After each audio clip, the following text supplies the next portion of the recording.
The serpent is the first revolutionary in the world. Whoever he was the beginning of humanity. If the serpent had not been there, you would still be four-legged, eating grass. You would not have the mind, you would not have the consciousness. God was not a father to Adam and Eve, but a jailer. He was afraid that if man eats from the tree of knowledge, he will become like a god. Obedience is not a virtue. Disobedience is the beginning of the journey toward consciousness.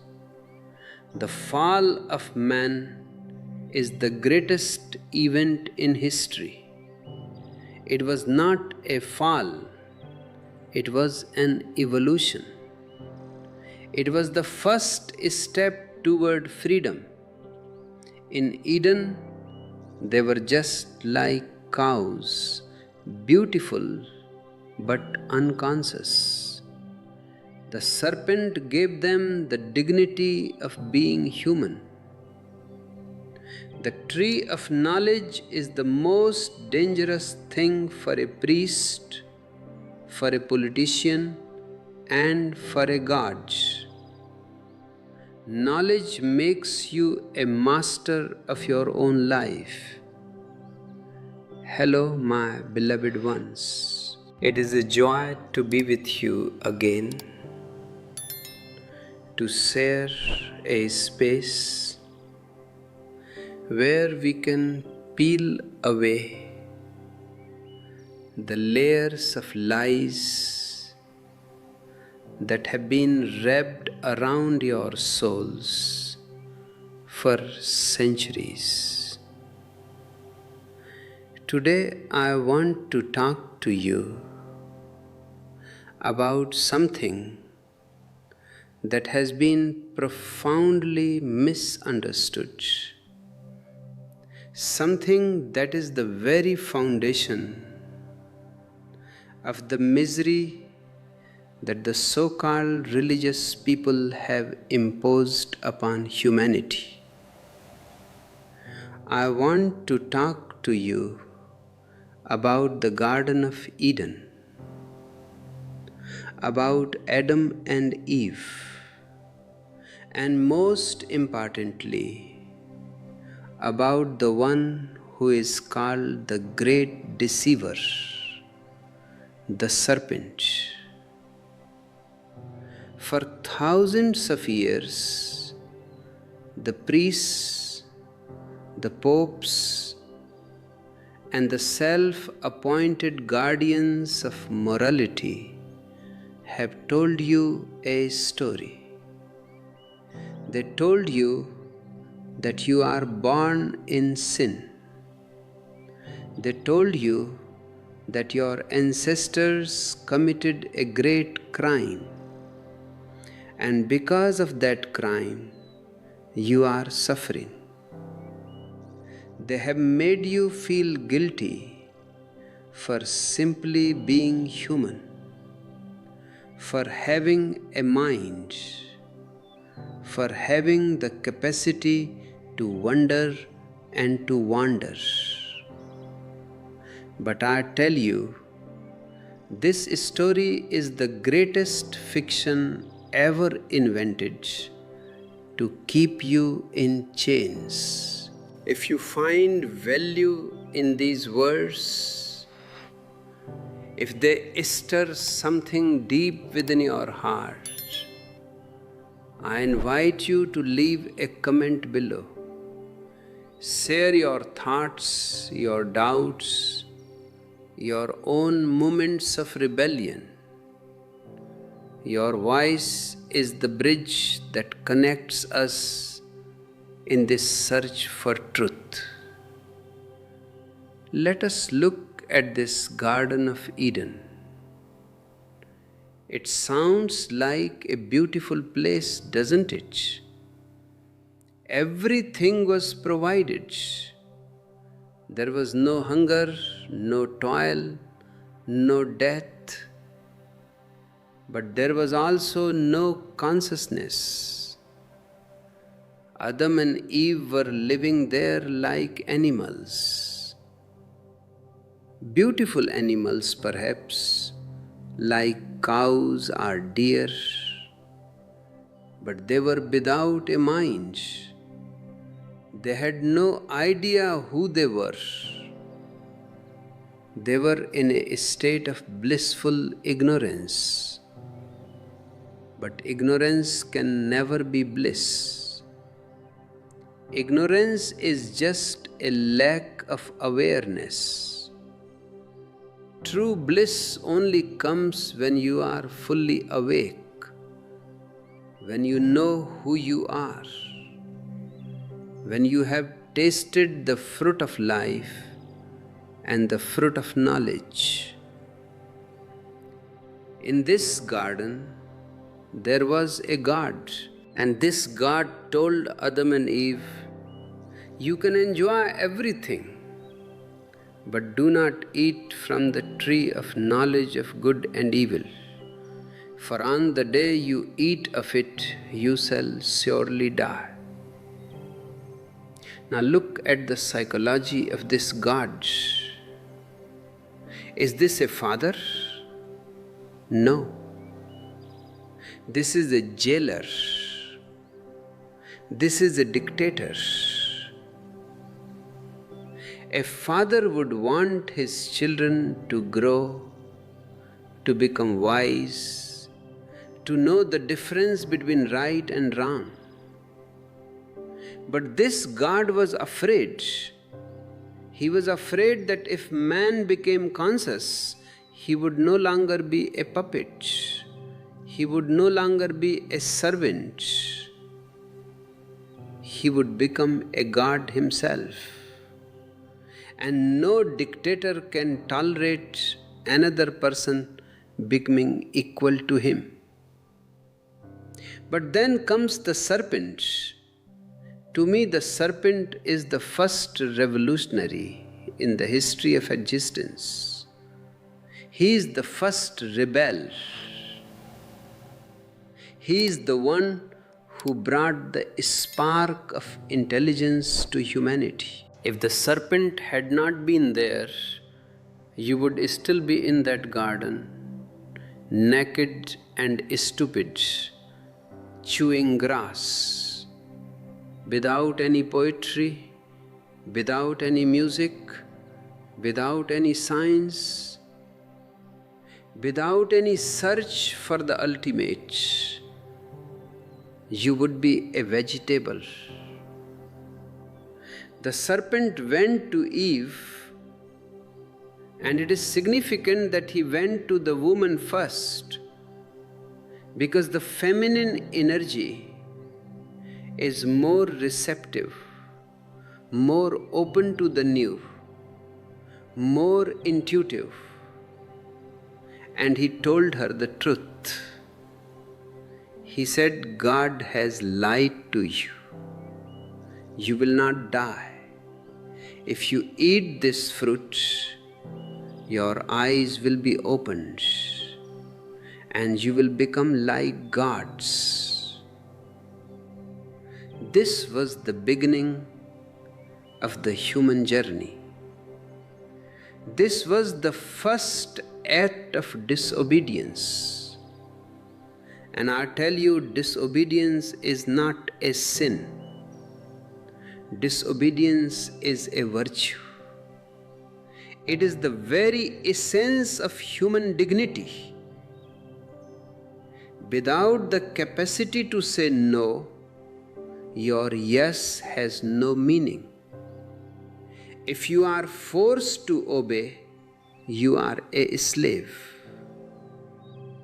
Only when you have the freedom to disobey and you choose to be in harmony, does that harmony have the fragrance of love and consciousness. Before we go deeper into this mystery of the fall, I want to remind you that this channel exists because of your love and your support. If you feel that these insights are helping you to break your own inner chains, consider clicking the join button to become a part of our inner circle. Your contribution helps us keep this light burning. And if a particular insight touches you deeply today, you can also use the Super Thanks feature to show your appreciation. It is through your support that we can continue to bring these forbidden truths to the world. The act of eating the fruit was not a fall. It was a great leap forward. It was the birth of the individual. Suddenly, Adam and Eve realized they were naked. What does this mean? It means they became self-conscious. They became aware of their own bodies, of their own existence. For the first time, they were no longer just a part of the landscape. They were somebody. Of course, this brought anxiety. Of course, this brought tension. Evolution is always a movement from the simple to the complex, from the comfortable to the challenging. But would you rather be a happy rock or a struggling human being who has the potential to become a Buddha? The fall was the first step toward freedom. It was the moment man took responsibility for his own life. God was angry, not because man had done something wrong, but because man had become independent. He kicked them out of the garden, but in reality, man had already left. The moment you become conscious, you can no longer live in a cage. No longer matter how golden that cage is, you have to go out into the world. You have to work. You have to sweat. You have to struggle. But in that struggle, you create yourself. You become a creator. If you haven't subscribed to the channel yet, now is the time to do it. Hit that bell icon so you don't miss our upcoming explorations into the nature of freedom and meditation. And if you find this perspective on the serpent liberating, please share this video with your friends. Let us spread this fire of rebellion. Think about the priests. Why are they so afraid of the serpent? Why have they turned him into a symbol of evil? Because the priest lives on your ignorance. The politician lives on your obedience. The God of the Bible lives on your fear. If you lose your fear, if you gain knowledge, if you become conscious, the whole structure of exploitation collapses. The serpent told man the truth. You can be a god. The priest tells you you are a sinner. Can you see the difference? The serpent gives you wings. The priest gives you a heavy cross to carry. Knowledge is the most dangerous thing in the world. for those who want to rule over you. That is why they call it the tree of knowledge. They want you to have faith, which is just another name for being blind. I say to you, don't have faith, have eyes. Don't believe, experience. The serpent was the first one to encourage man to experience life for himself, to not take God's word for it, to taste the fruit and see its effects. This is the scientific spirit. This is the spirit of inquiry. In my e-books, which you can find in the description below, I have spoken at length about this transition from the old man to the new man, the rebel. I encourage you to read them, to dive deep into these teachings. They are designed to be a companion on your journey from the prison of the mind to the vastness of the soul. The journey that began in Eden is still continuing. You are still being told not to eat of the tree of knowledge. Your schools, your universities, your governments, they all want you to have a certain kind of knowledge, a knowledge that makes you an efficient clerk or a brave soldier, but they don't want you to have the knowledge that makes you a master of your own life. They don't want you to know the secret of your own consciousness. But the serpent is still whispering, not in a garden far away, but inside your own heart. That whisper is your intuition. That whisper is your urge to be free. It is that small voice that says there must be more to life than this. I cannot just be a cog in a machine. I am a soul, I am a fire, I am a rebellion. Listen to that voice. It is the voice of your evolution. The fall was not a tragedy. It was the beginning of the greatest drama in the universe, the drama of man seeking his own divinity. You are not a sinner. You are a potential God who has forgotten his way. And the only way back to the garden is not through obedience, but through more and more consciousness, until you reach a point where you and the garden are one again, but this time with your eyes wide open.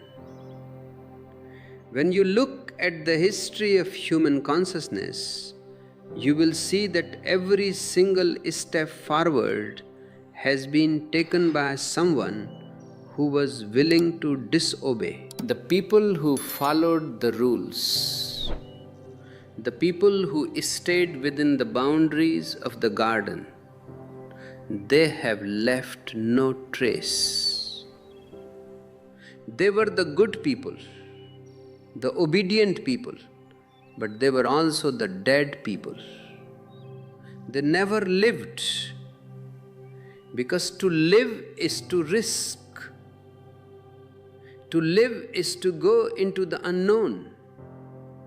To live is to eat the fruit that has been forbidden by the powers that be. Think of Socrates. What was his crime? Disobedience. He was corrupting the youth by teaching them to ask questions. To the gods of Athens, Socrates was the serpent. Think of Al-Hillaj Mansur. He said, "I am the truth." He had eaten the fruit of knowledge so deeply that he realized there was no difference between him and the ultimate. For this, they killed him. Think of Jesus. He was a rebel against the Jewish law. He told people that the Sabbath was made for man, not man for the Sabbath. He was a serpent in the eyes of the Pharisees. Every time a human being stands up and says, "I will not follow your blind rules, I will follow my own light," the serpent is at work. And I want you to understand that I am not using the word serpent in a negative way. The serpent is a symbol of wisdom.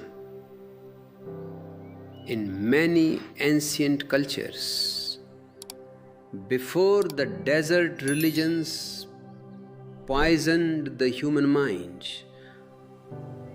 the serpent represents the Kundalini energy, the life force that lies coiled at the base of your spine. When that energy wakes up and starts moving upward toward your crown, you become a god. You become enlightened. This is what God was afraid of.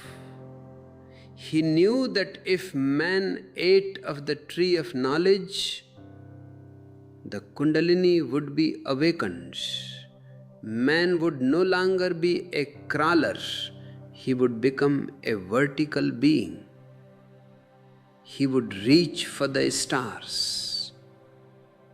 This is the true meaning of the fall. It was the beginning of the vertical journey. I see so many of you struggling with guilt. You feel guilty about your desires. You feel guilty about your doubts. You feel guilty about your very existence. Where does this guilt come from?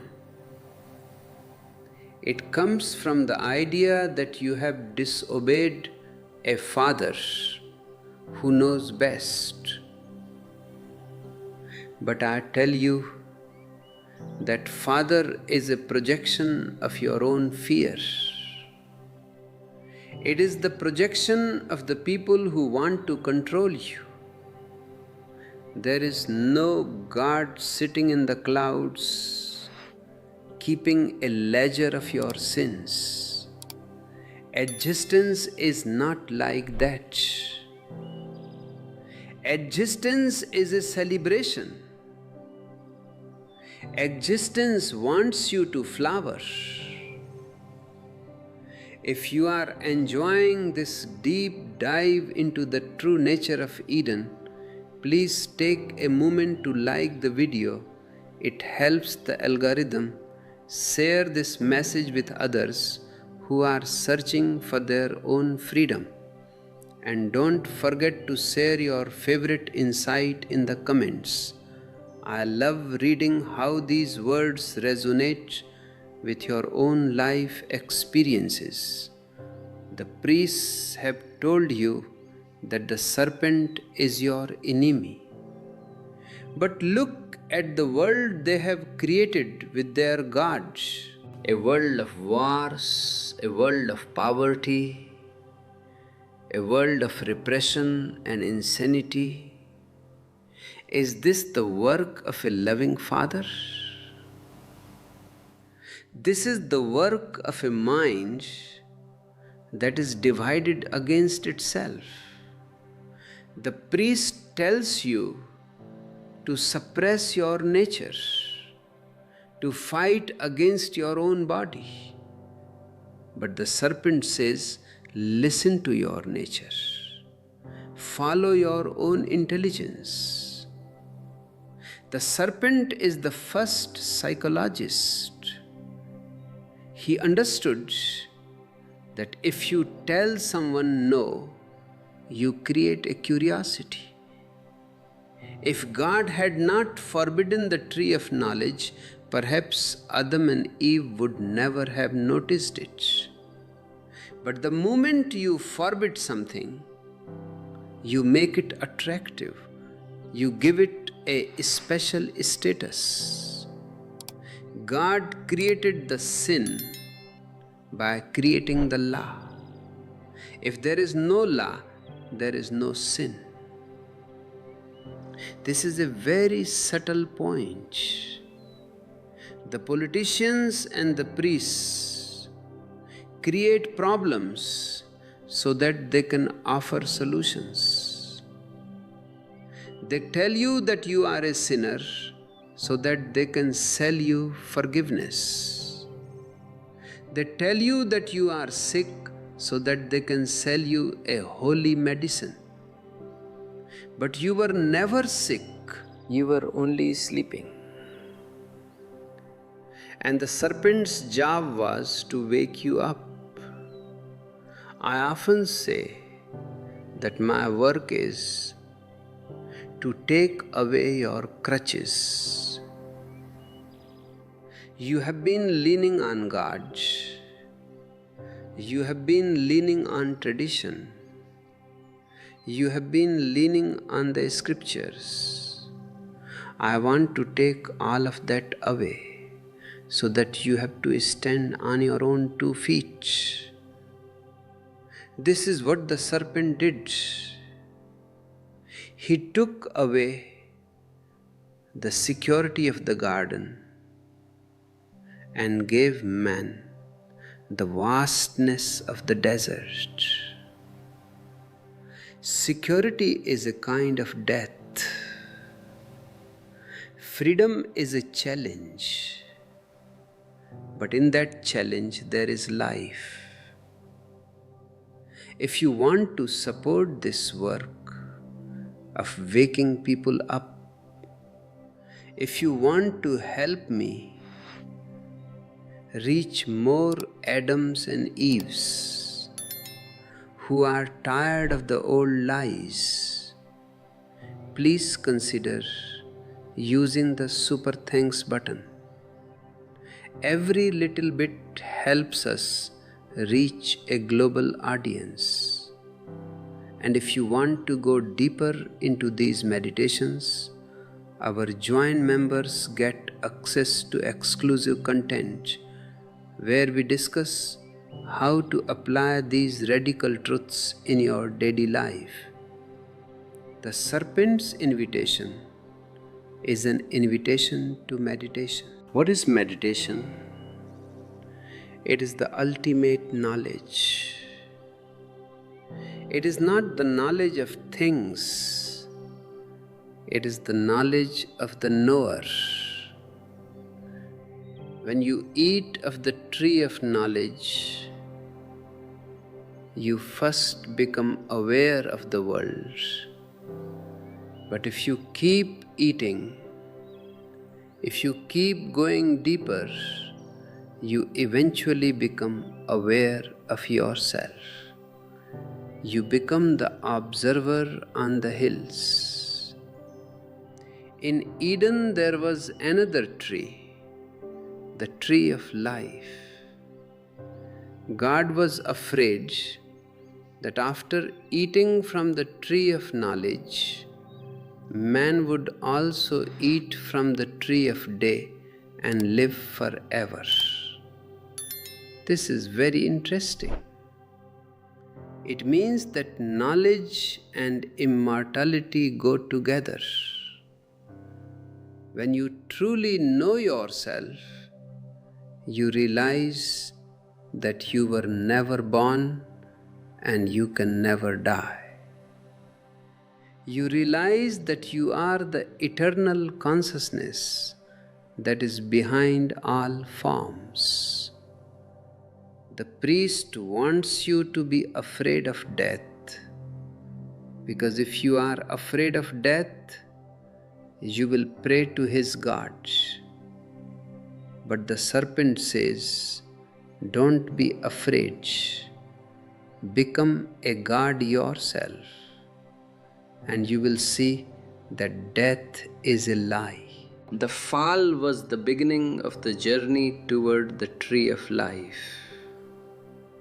You had to leave the false immortality of the garden, the immortality of a stone, to find the true immortality of a Buddha. I want you to drop all your concepts of original sin. You have no sin. You are a part of this beautiful dancing existence. The only sin is to remain unconscious. The only virtue is to become more aware. And the first step toward awareness is to doubt the authorities who tell you what to do. The serpent didn't tell Eve what to do. He gave her a choice. He gave her an alternative perspective. This is what a true master does. A master doesn't give you a new cage. He gives you a key. He shows you that the door was never locked. You were just too afraid to push it open. My books, like The Rebel and From Bondage to Freedom, which are available as e-books in the link below, are all about this push. They are about finding the courage to be yourself in a world that wants you to be a carbon copy. I hope you take the time to read them, because the transition from being a sheep to being a lion is the most important transition you will ever make. The story of the serpent is the story of the birth of the mind. And the mind is a double-edged sword.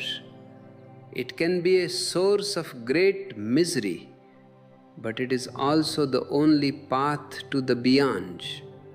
You cannot transcend something that you don't have. You have to have a mind to go beyond the mind.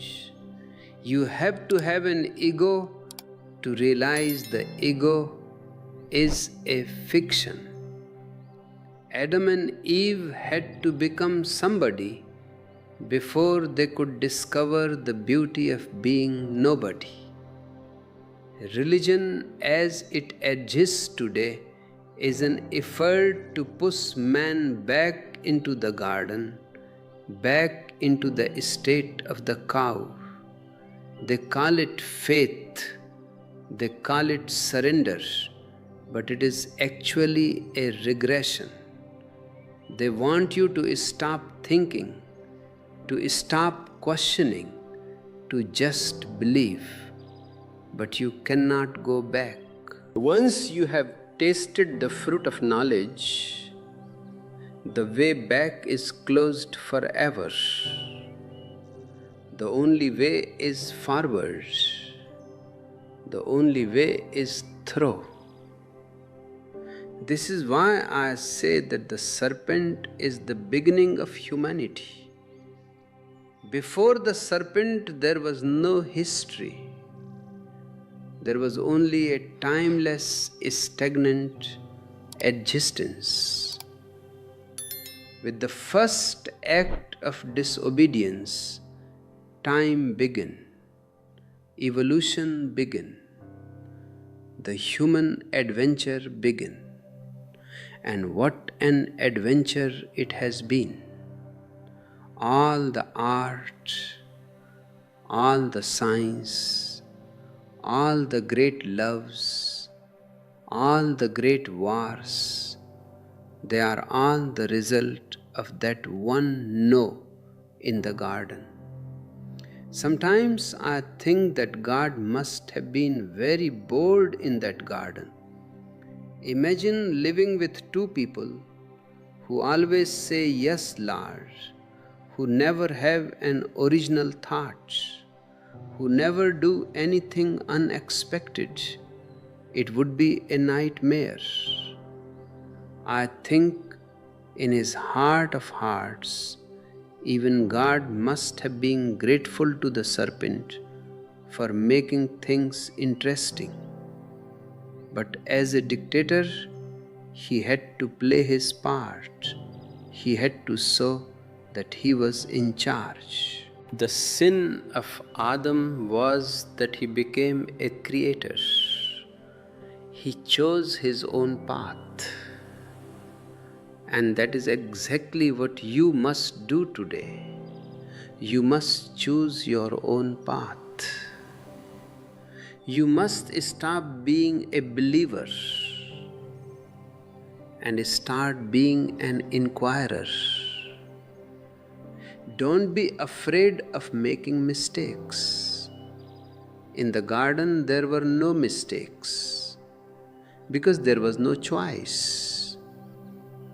Outside the garden, there are many mistakes, but every mistake is a lesson. Every fall is an opportunity to rise higher. If you are finding this perspective helpful, if it's giving you a new way to look at your own mistakes and sins, please hit that like button. It tells me that you are with me, that we are walking this path together. And if you want to help this message reach more people, share it on your social media. Let's create a global community of rebels. The priests tell you to be humble, which to them means being obedient. But true humility is something else. True humility is the realization that you are a part of a vast, mysterious existence. It has nothing to do with bowing down to a priest or a king. The serpent was humble in his own way. He didn't ask for worship. He just pointed toward the truth. He disappeared as soon as his job was done. The ego is the price we pay for consciousness. In the garden, there was no ego because there was no I. When Adam said I, the ego was born. And the ego is the source of all our problems. But you cannot get rid of the ego by going back to the state of the animal. You can only get rid of the ego by going forward to the state of the Buddha. In the state of the Buddha, you have the consciousness of the I without the narrowness of the ego. You become a window to the infinite. The serpent's gift was the possibility of this window. He gave you the I so that one day you could realize that the I is just a label on the infinite. Without the label, you would never have started the search. You would have remained a part of the background. I want to invite you to look at your life. Where are you still living in the garden? Where are you still being good just because you are afraid? Where are you still obeying rules that made no sense to your heart? These are the areas where you are still unborn.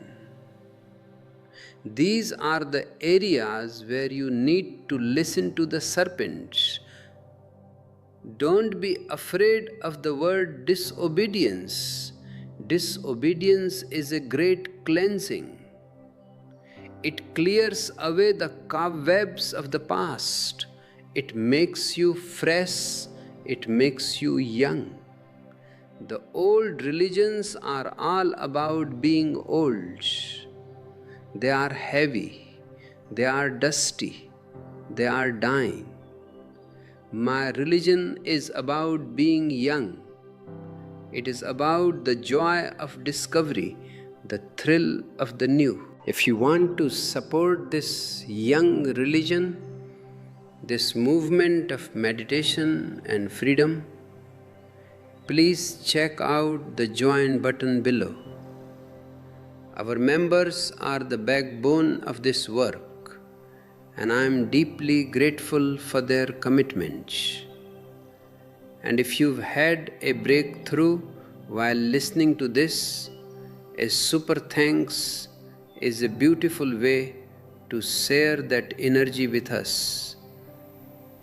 I have written many books about this, about how to live as a rebel in a world of conformists. You can find them in the ebook section in the description.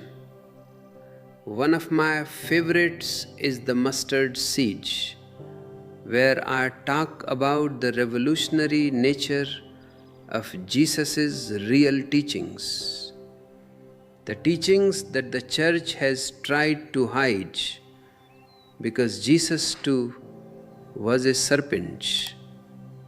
He was trying to wake people up from their pious sleep.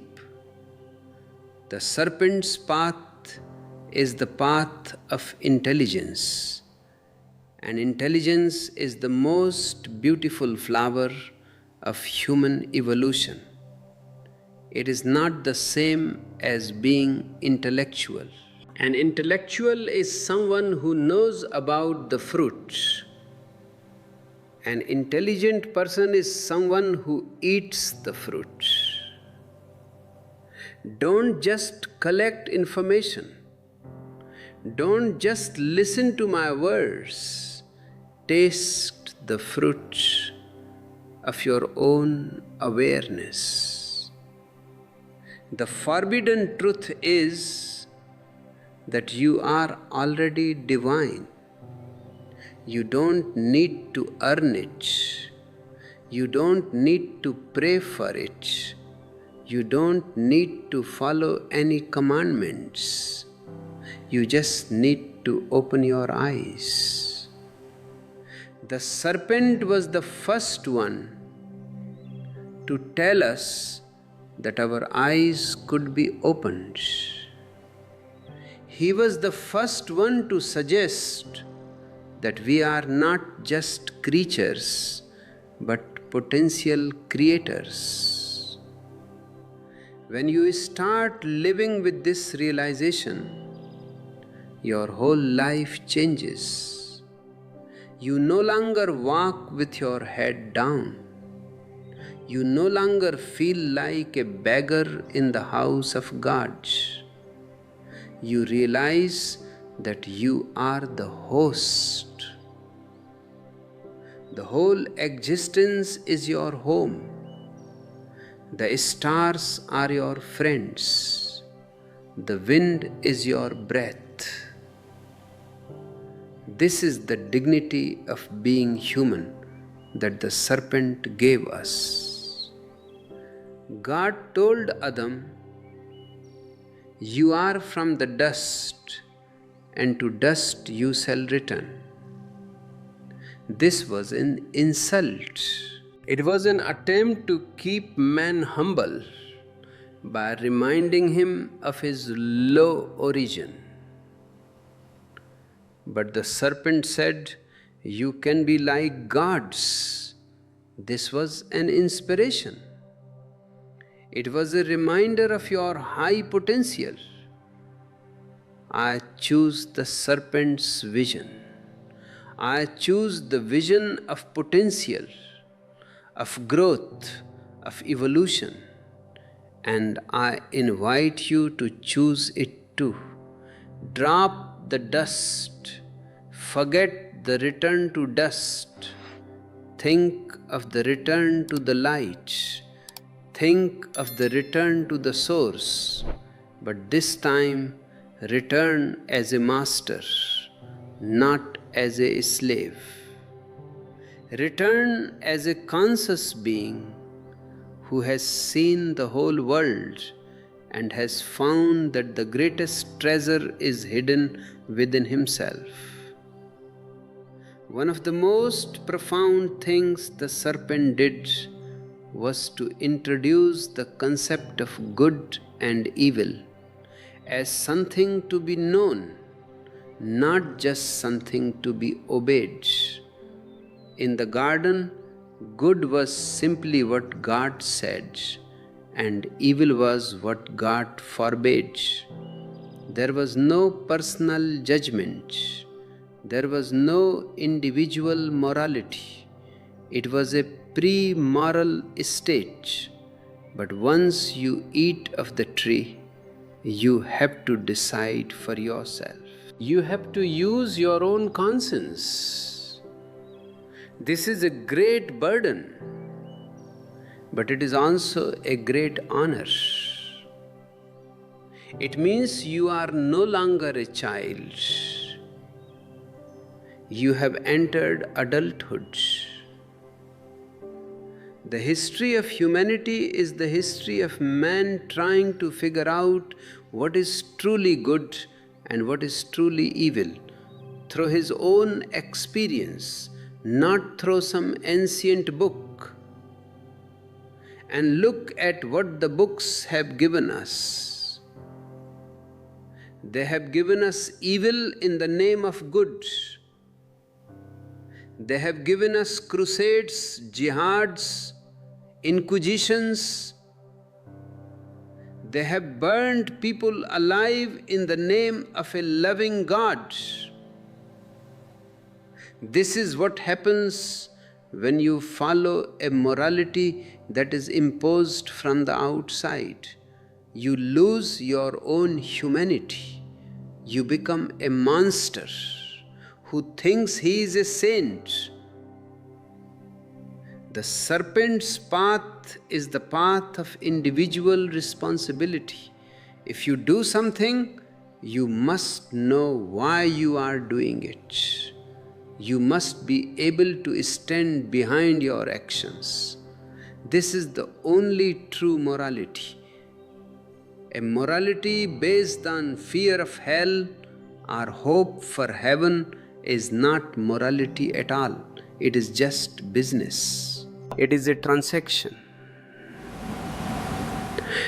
True morality comes from a heart that is conscious. A heart that can feel the pain of another because it has felt its own pain. If you appreciate this radical shift in how we look at morality and responsibility, please leave a comment.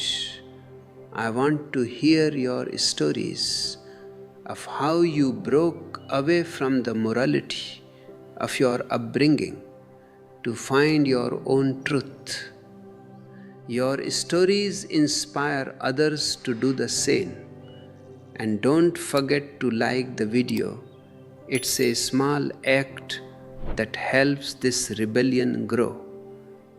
The tree of knowledge is often misinterpreted as the tree of information. But in the ancient languages, knowledge had a much deeper meaning. It meant experience. It was a carnal word. It was used to describe the intimacy between a man and a woman. To know something was to become one with it. So when Adam and Eve ate of the tree of knowledge, They were not just learning about life, they were entering life.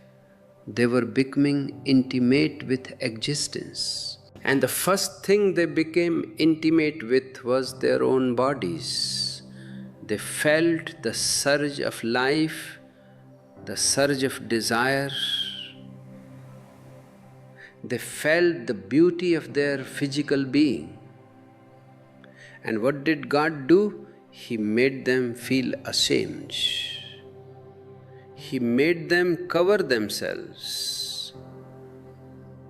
This is the beginning of the repression of the body, which has led to so much sexual neurosis in the world. For thousands of years, the church has told you that your body is dirty, that your desires are sinful. But the serpent was the one who said, "Look at yourselves, you are beautiful." I am here to tell you again, you are beautiful. Your body is a temple of the divine. Your desires are the life force trying to express itself. Don't be ashamed of your humanity. Don't try to be an angel. Just be a natural, healthy human being. If you can be natural, you are already on the way to being spiritual.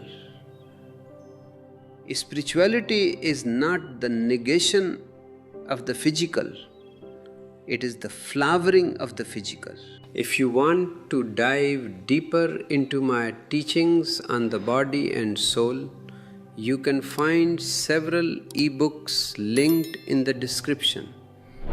They provide practical meditations to help you reconnect with your body and drop the shame that the God of the jailers has imposed on you.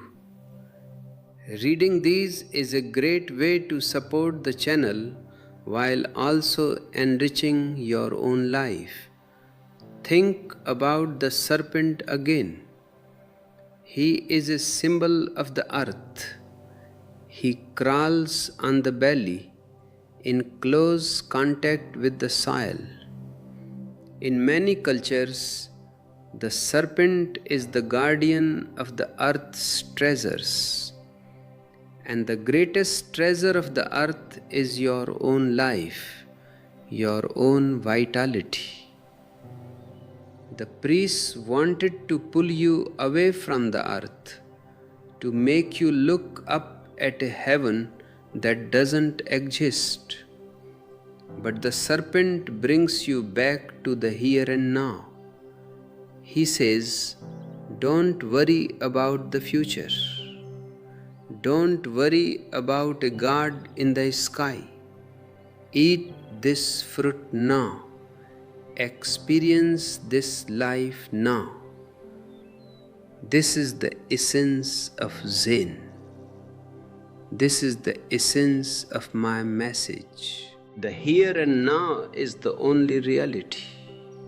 Everything else is a dream.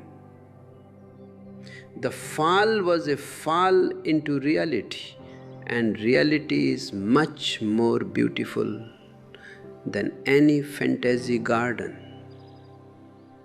In the garden there was no change. There were no seasons. There was no growth.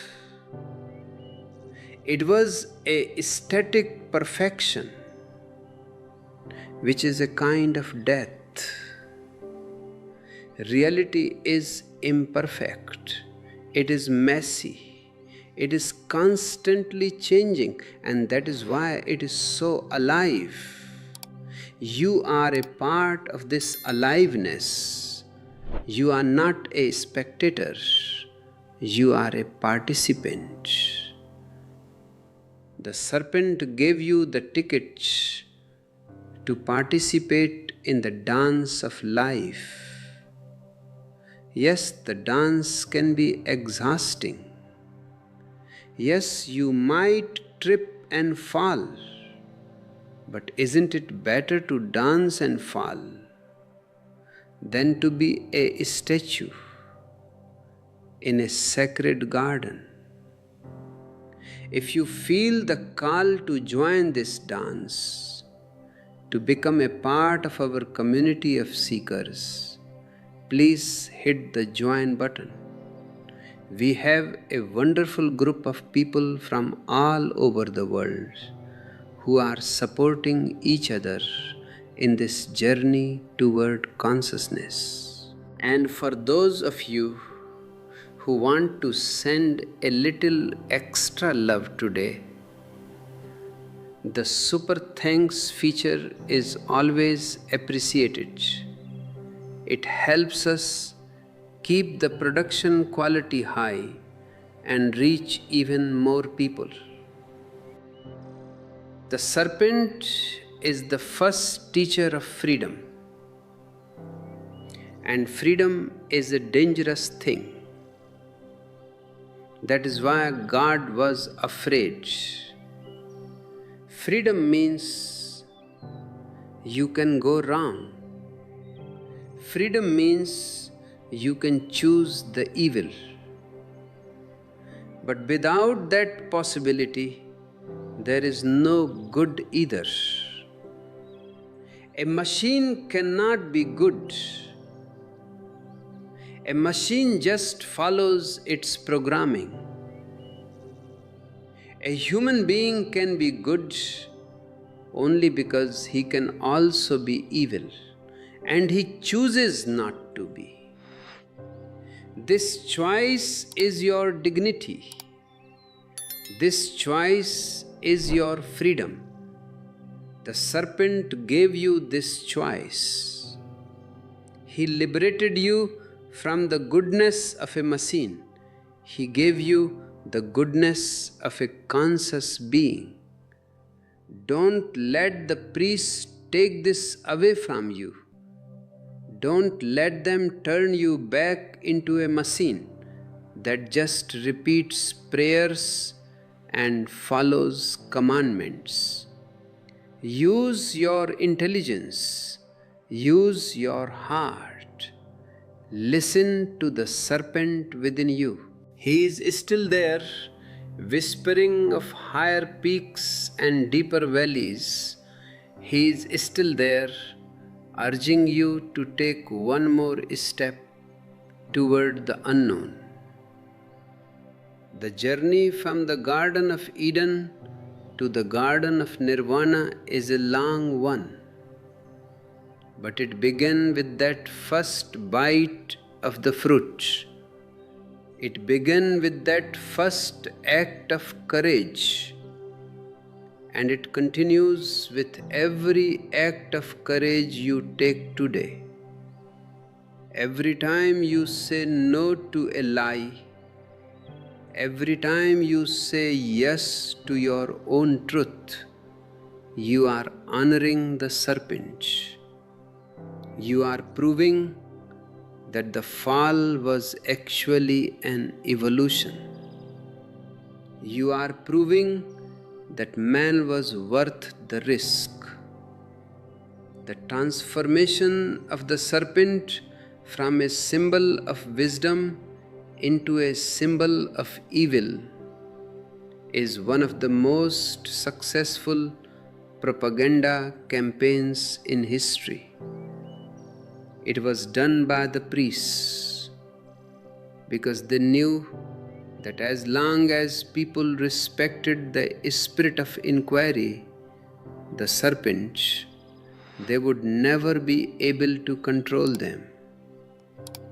They had to make you afraid of your own curiosity. They had to make you feel that your desire to know is a temptation from the devil. But what is this devil? If you look at the word devil, it comes from the same root as divine. In some ancient traditions, the two were seen as two sides of the same coin. The devil is just the divine in its dynamic, rebellious form. It is the energy that breaks things down so that something new can be born. Without this energy, the universe would be a dead, frozen block. The serpent is that dynamic energy. He is the one who says, "Don't be satisfied with what you have been told. Find out for yourself."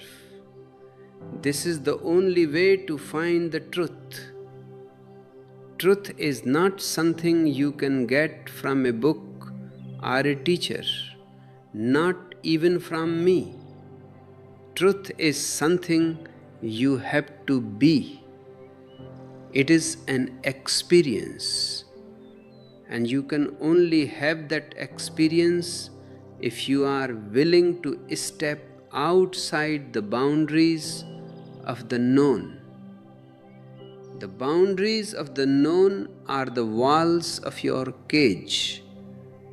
They are the garden. The priest tells you that outside the walls there are monsters. He tells you that the serpent is waiting to devour you. But I tell you, the only monster outside the walls is your own freedom. And the serpent is not there to devour you. He is there to guide you. He is the one who knows the hidden paths through the forest of existence. If this message is resonating with you, please hit the like button and subscribe to the channel. We are building a library of these forbidden truths, and I want you to be a part of it. Share this video with someone who is struggling with the weight of religious dogma. Let's help them see that their doubts are actually their greatest strength. Think about the word knowledge again. Why is it so dangerous to the powers that be? Because knowledge makes you independent. If you have your own light, you don't need to follow anyone else. If you know the truth, you cannot be manipulated by lies. A man of knowledge is a man who cannot be ruled. The state, the church, the family, they all want you to be a good boy or a good girl. They want you to be predictable. They want you to be a follower. But the serpent says, be a leader of your own life. Be a master of your own soul. This is the most radical message in the world. It is the message of the rebel. In my book, The Rebel, which you can find as an ebook in the link below, I talk about why the rebel is the only hope for humanity. The revolutionary wants to change the government. The rebel wants to change himself. The revolutionary wants to change the society. The rebel wants to change his consciousness. And the serpent was the first rebel. He didn't try to overthrow God. He just encouraged man to transcend God. Transcendence is the goal. You have to transcend your biology. You have to transcend your psychology. You have to transcend your theology. You have to reach a point where you are just pure awareness, unclouded by any definitions. The serpent's fruit was the beginning of this process of de-identification. When Adam and Eve saw they were naked, They were de-identifying from the state of the animal. It was the first identity crisis. And an identity crisis is a very good thing. It means you are outgrowing your old skin. Like a serpent, you have to shed your old skin to grow. The fall was just the shedding of the first skin. Since then, we have shed many skins. We have shed the skin of the tribe, the skin of the nation, the skin of the race, and now we are at a point where we need to shed the skin of the ego itself. This is the final step. This is what the serpent was pointing toward when he said you could be like gods. To be like a god is to be without an ego, to be universal, to be infinite. If you are ready to start shedding your own skins, I invite you to click the join button and become a member of this channel. We offer special meditations and discussions to help you through this process of transformation. And if you want to support our efforts to bring this message to every corner of the globe, a super thanks is a wonderful way to do that. Your generosity allows us to continue this work of liberation. The priest will tell you that the serpent is sly, and yes, the serpent is subtle. Truth is subtle. Intelligence is subtle. Only stupidity is loud and obvious. The serpent's whisper was very quiet, but it was more powerful than the thundering voice of God, because the whisper reached the heart, while the thundering voice only reached the ears. Listen to the subtle whispers in your own life. Listen to your dreams. Listen to your intuitions. Listen to those moments of illegal joy that you feel when you are doing something that society doesn't approve of, but your heart knows is right. Those are the moments when the serpent is speaking to you. The tree of knowledge is still there. It is in every library, in every laboratory, in every meditation hall. It is in every moment of deep love. And the guard of the jailers is still there too, trying to tell you no. He is in your parents' voices, in your teachers' voices, in the voices of the moral authorities. Who will you listen to? Will you choose the safety of the cage or the danger of the sky? Will you choose the bliss of the cow or the struggle of the human? I know what my choice is. I choose the serpent. I choose the rebel. I choose the one who brings the light even if it burns. Because only the light that burns can also transform. The fall was the beginning of our journey home. Not back to the Garden of Eden, but forward to the Garden of Nirvana. And the serpent is the one who gave us the map. The concept of original sin has been used to keep humanity in a state of spiritual childhood. If you are born a sinner, you are naturally dependent on a savior.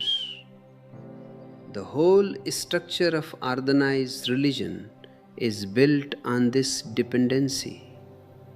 But the truth is, you are born a potential.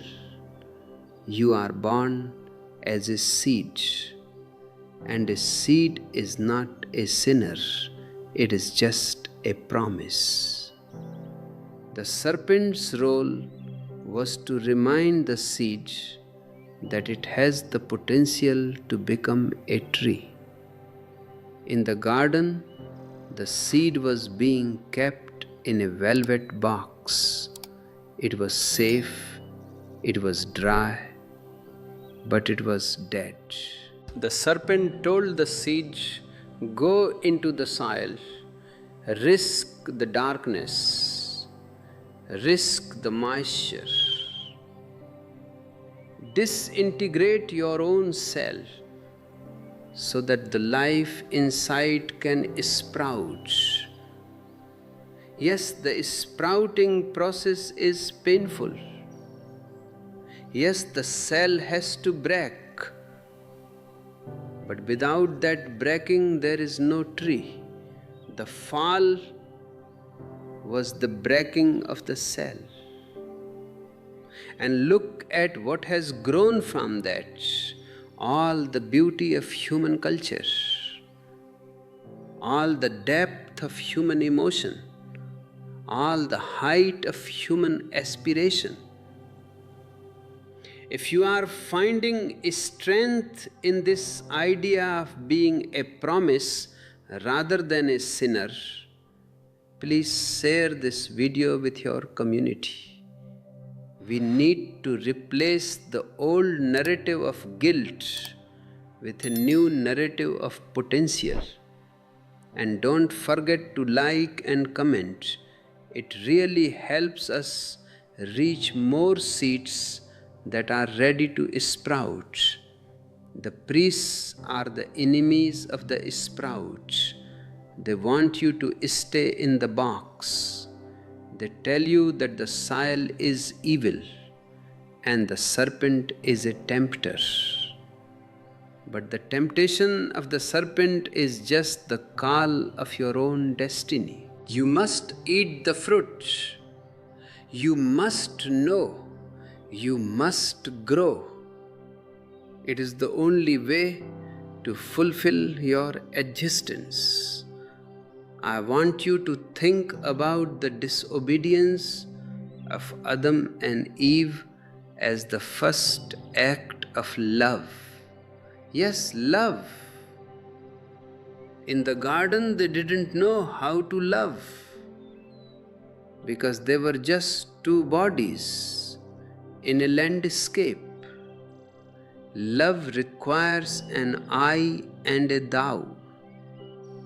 It requires two individuals who can choose each other. By becoming individuals, they open the door to the possibility of love. The story says they were ashamed and they hid from God. But maybe they were just looking for some privacy. Maybe they wanted a space where they could be themselves without the constant surveillance of the all-seeing eye. Freedom is the prerequisite for love. You cannot love if you are being watched. You cannot love if you are being judged. The serpent gave them the privacy of their own minds. He gave them a secret world that God could not enter. And in that secret world, the first human relationship was born. Not a relationship between a master and a slave, but a relationship between two equals who have shared a crime. There is no bond stronger than the bond between two rebels. If you want to support this vision of love and freedom, please consider becoming a joint member. We have a beautiful community where we discuss how to build relationships based on consciousness rather than on rules and expectations. And for those who want to support our content creation more directly, the Super Thanks button is a great way to show your appreciation for these insights. I have written a lot about the transformation of relationships in my ebooks, like the mustard seed and from death to deathlessness. You can find them in the description. They offer a map for moving from the stale love of the garden to the alive love of a conscious human being. I highly recommend them if you are looking to deepen your connection with yourself and others. The serpent is also a symbol of time. He is the one who moves in a zigzag, like the path of history. God's path was a circle, no beginning, no end, just a constant repetition. But the serpent's path is a spiral. It goes somewhere. It evolves. Every time you learn something new, you are moving up the spiral. Every time you face a fear, you are moving up the spiral. The serpent is the motor of this movement. He is the restlessness in your soul. He is the divine discontent that won't let you settle for mediocrity. Mediocrity is the modern day Garden of Eden. Most people live in a state of mediocrity. They have a decent job, a decent house, a decent family, and they are bored to death. They are safe, but they are not alive. The serpent is the one who comes into your life and says, there is more. Take a risk. Eat the fruit of the unknown. Don't be afraid of the unknown. The unknown is where God lives, not the God of the Bible, but the real God, the life force itself. The known is always dead. The unknown is always alive. The serpent is the bridge between the two. He is the one who gives you the courage to cross that bridge. When you cross that bridge, you leave behind the God who demands obedience, and you find the existence that offers celebration. You leave behind the sin of being human, and you find the joy of being conscious. The serpent was the hero of the story because he was the only one who had the courage to tell the truth. God was afraid. Adam and Eve were ignorant, but the serpent was wise. He knew that the only way to save humanity was to corrupt it with knowledge. And I am here to continue that corruption. I want to corrupt you with awareness. I want to corrupt you with freedom. I want to corrupt you with the realization that you are the master of your own destiny. The fall was the best thing that ever happened to us. It was our graduation ceremony.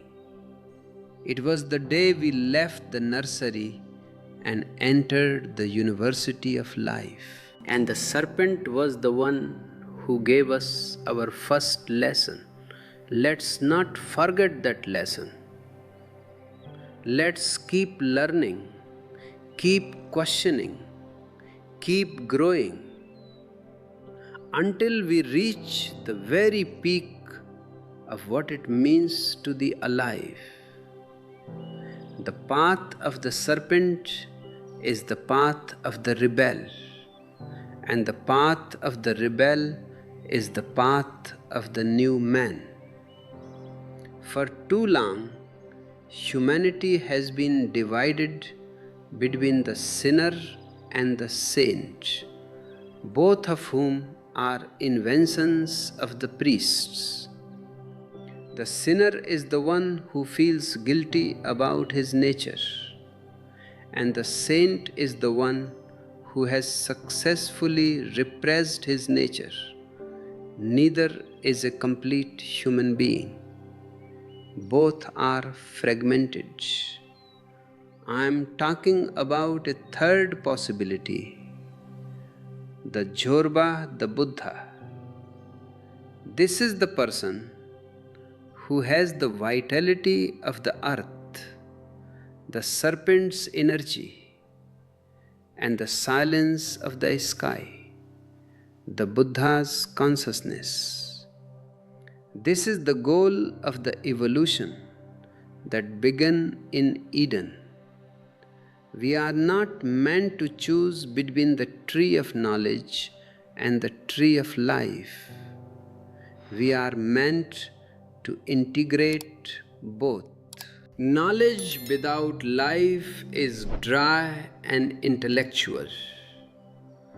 Life without knowledge is blind and animalistic. But when knowledge and life meet, you get wisdom. You get a human being who is fully grounded in the world, yet fully aware of the beyond. This is the dignity of being human that I want you to discover. If you are ready to move beyond the old categories of sinner and saint, please hit that like button and subscribe. We are exploring the middle path, the path of consciousness and celebration. Join our community by leaving a comment below. What does Zorba the Buddha mean to you in your daily life? I'd love to read your interpretations. The serpent's invitation to eat of the tree of knowledge was an invitation to move from the unconscious harmony of the animal to the conscious harmony of the awakened one. In between these two states lies the chaos of the mind. Most of humanity is stuck in this chaos. We have left the garden, but we haven't yet reached the source. We are in the wilderness, and the priests have made a business out of this wilderness. They tell you that you are lost, and only they can guide you. They tell you that the wilderness is a punishment for your sin. But the wilderness is not a punishment, It is a training ground. It is where you develop your muscles. It is where you find your own light. Don't be afraid of the chaos. As Nietzsche said, one must have chaos within oneself to give birth to a dancing star. The serpent gave you that chaos.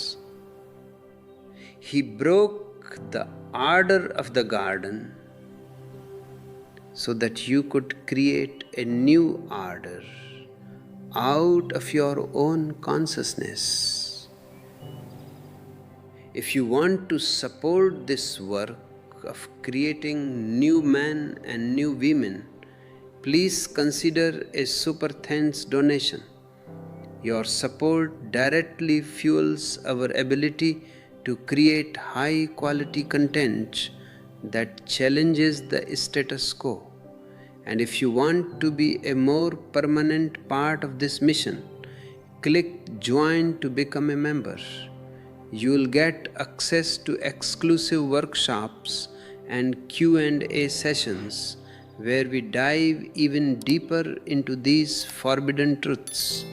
I have written many books on this transition from the old to the new, including From Bondage to Freedom and The Rebel.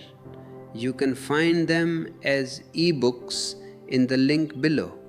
These books are not just for reading, they are for transforming. They are tools for your own inner fall and your subsequent rise. The God of the jailers wants you to be afraid of the wilderness. He wants you to come crawling back to Him, begging for forgiveness. But I say to you, don't look back. The garden is gone. The nursery is closed. You are an adult now. Embrace the wilderness. Learn its secrets. Find its hidden springs of water. The serpent is still with you in the wilderness. He is the spirit of adventure. He is the curiosity that makes you look under every rock and climb every mountain. He is the one who tells you that the promised land is not a place you find, but a state of being you create. Look at the world today. We are at a crossroads. We can either continue to follow the old commandments and destroy ourselves with our own unconsciousness, or we can take the final step of the serpent's evolution and become a conscious species. This is the choice. This is the real tree of knowledge that is standing before us today. Will we use our knowledge to create more evil, more bombs, more destruction, more repression? Or will we use our knowledge to create more good, more love, more beauty, more awareness? The serpent doesn't make the choice for us. He only gives us the power to choose. The forbidden truth is that you have the power. You are not a victim of some ancient curse. You are the architect of your own future. The serpent gave you the tools, the mind, the consciousness, the individuality. Now, what will you build with them? I hope you build a life that is a celebration. I hope you build a life that is a song of freedom. Don't let the jailers tell you what is possible. They only know the walls of the cage. You know the vastness of the sky. The serpent was the one who first pointed toward that sky. He was the one who said, "Look up. You are more than you think you are." Let's honor that vision. Let's be worthy of the gift He gave us. Let's eat the fruit of knowledge every single day and use it to find the way to the tree of life. The story of Eden is also the story of the first forbidden book. The tree of knowledge was the first index librorum prohibitorum, the list of forbidden books. Why does every dictatorship, whether religious or political, start by banning books? Because books contain ideas, and ideas are the children of the serpent. They are the seeds of doubt. Doubt is the most sacred quality of the human mind. Doubt is what makes you a scientist. Doubt is what makes you a philosopher. Doubt is what makes you a seeker. The God of the jailers hates doubt. He wants belief. But belief is just a way of covering up your ignorance. Doubt is a way of destroying your ignorance. The serpent's first question to Eve was a question of doubt. Did God really say?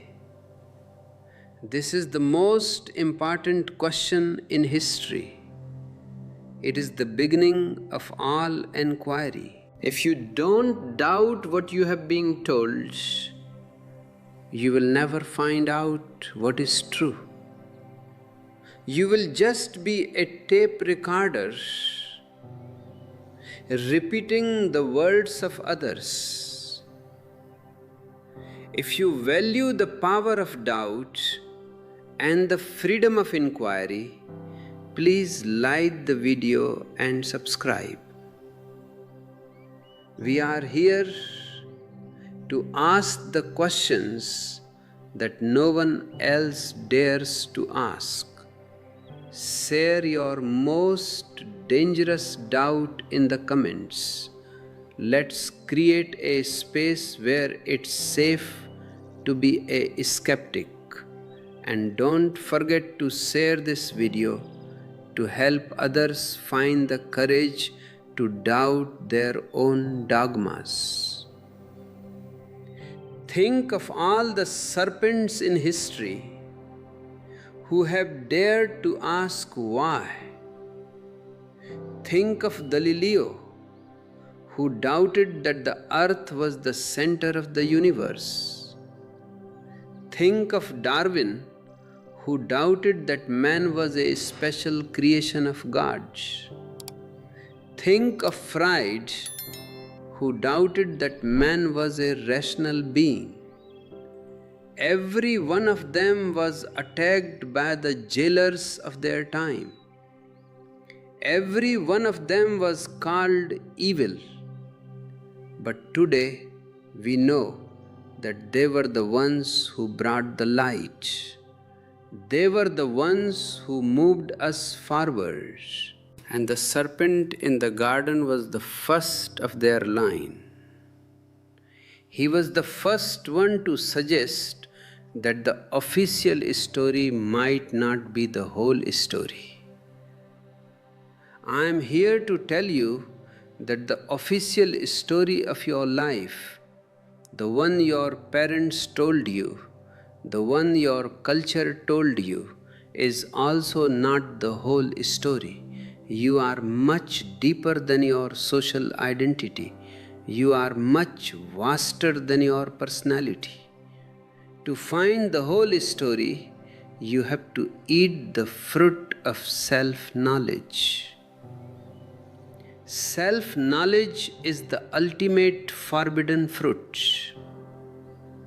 Because once you know yourself, you are completely beyond the control of the society.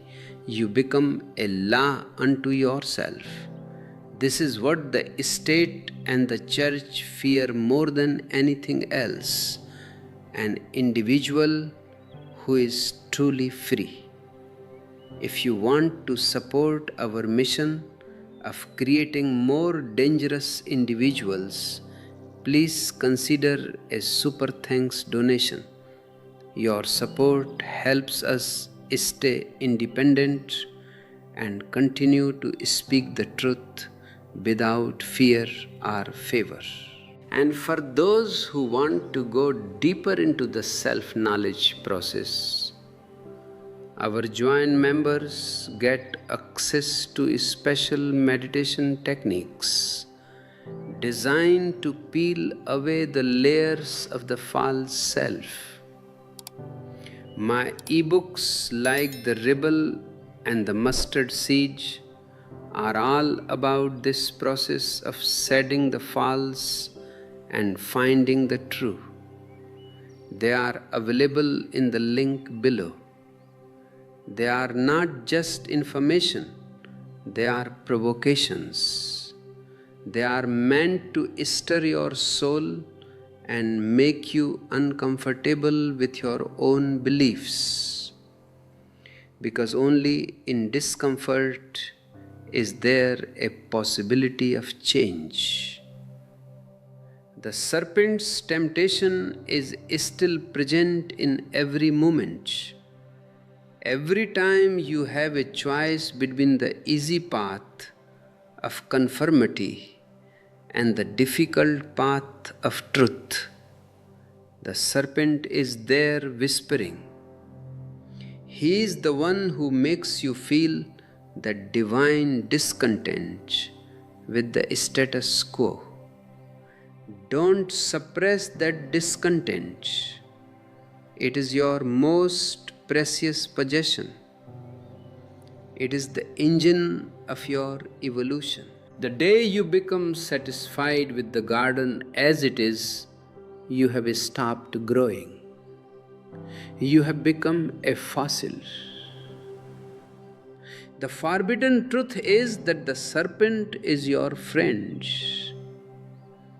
and the God who wants your obedience is your enemy. But this is a very difficult truth to accept, because we have been conditioned to love our jailers. We have been conditioned to see our cage as a sanctuary. It takes a lot of courage to see the serpent as the hero. It takes a lot of intelligence to see the fall as an evolution. But once you see it, you can never unsee it. The world looks different. You no longer see sin everywhere. You see possibility. You no longer see criminals. You see rebels. And you realize that the real evil is not disobedience, but the suppression of the human spirit. The real evil is the God who wants his children to remain stupid. The real evil is the priest who lives on the guilt of the people. The serpent gave us the dignity to look this evil in the eye and say no. He gave us the dignity to leave the garden and walk into the unknown. He gave us the dignity of being human. Let's not waste that gift. Let's be as sly as serpents and as innocent as doves. Let's use our intelligence to navigate the world and our innocence to experience the divine. Let's be the new man and the new women that the serpent knew we could become. As we come to the end of this journey together today, I want to leave you with a vision of what is possible when you fully embrace the spirit of the serpent, the spirit of the rebel. For thousands of years, we have been living in the shadow of the fall, feeling like outcasts from a paradise that never really existed. But I tell you, the real paradise is not behind us, it is ahead of us, and we are the ones who must create it. The serpent gave us the mind, and the mind has created this incredible, complex, and sometimes terrifying world. But the mind is just a bridge. We are not meant to live on the bridge forever. We are meant to cross it. On the other side of the bridge is the tree of life, the state of pure eternal consciousness. To reach that tree, we don't need to go back to the garden and beg for forgiveness. We need to go forward through the very heart of our own humanity until we reach the point where the human and the divine meet. This is the enlightenment that the serpent was hinting at when he said, "You shall be as gods." He was right. You are already a god in disguise. You are a part of the same energy that makes the flowers bloom and the stars shine. The only difference between you and a god is that a god knows it and you have forgotten it. The fruit of knowledge was the first step toward remembering. I want to thank you for being here with me, for having the courage to listen to these forbidden truths. If this video has touched your soul, please give it a like and subscribe to the channel if you haven't already. We are a small but growing community of rebels, and every new member makes us stronger. Leave a final comment below. I am a rebel, or I choose the serpent. Let the world know that you are no longer a sheep in the flock. If you want to continue this journey with me, please check out the join button to become a member of our inner circle. Your support is what makes this channel possible, and it allows us to reach millions of people who are still trapped in the garden of ignorance. And for those who have found a special value in today's talk, a super thanks is a beautiful way to show your gratitude. Don't forget to look at the ebooks in the description. They are my last testament to humanity, a collection of insights designed to help you break free from all forms of bondage. Read them, meditate on them, and most importantly, live them. The forbidden truth of Eden is a simple one. You are free. You have always been free.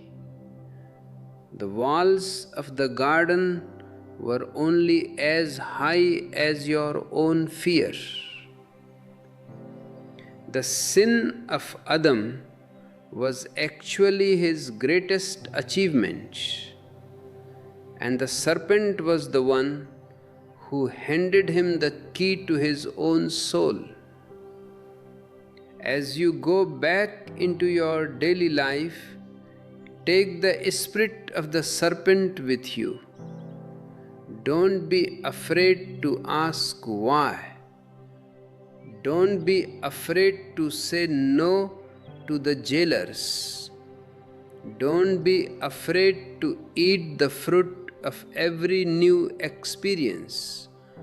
Remember, you are not a sinner returning to dust. You are a God returning to the light. And the journey is the most beautiful part. Every challenge, every doubt, every moment of rebellion is a petal on the flower of your consciousness. Let the flower grow. Let the serpent rise. Let the rebel in you dance. For in that dance, the garden is recreated, not as a prison of ignorance, but as a temple of awareness. I love you all. Keep seeking, keep doubting, and keep celebrating. Until we meet again, in the silence of the heart, or in the next video, where we will uncover more of the truths that have been hidden from you for too long. The growth of this flower, the unfolding of your own inner potential, is not something that happens by accident. It is a conscious labor, a deliberate choice to keep eating from that tree of awareness every single day. The God of the jailers wanted to keep you in a state of arrested development, a perpetual childhood where you never had to face the consequences of your own choices. But the serpent knew that adulthood is the only state worth having. To be an adult means to be responsible. It means that if you are miserable, you don't blame an ancient ancestor or a devil. You look into your own consciousness and ask, how am I creating this? This shift from blaming to responsibility is the most significant psychological revolution a human being can undergo. And it is exactly what the serpent initiated. By choosing to know, Adam and Eve stepped out of the role of creatures and into the role of creators. They begin to create their own destiny. If you are feeling stuck in your own life, if you feel like you are just a passenger in your own body, I invite you to leave a comment below. What is one area of your life where you are ready to stop being a victim and start being a creator? Your declaration here is a powerful first step in your own personal fall toward freedom. In my book, From Bondage to Freedom, which you can find in the ebook links in the description, I talk about the various layers of slavery we have accepted as normal. We are slaves to our biological instincts, slaves to our social conditioning, and slaves to our own egoistic desires.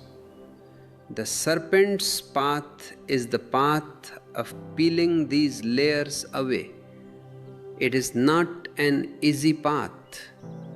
It is much easier to stay in the garden and do what you are told.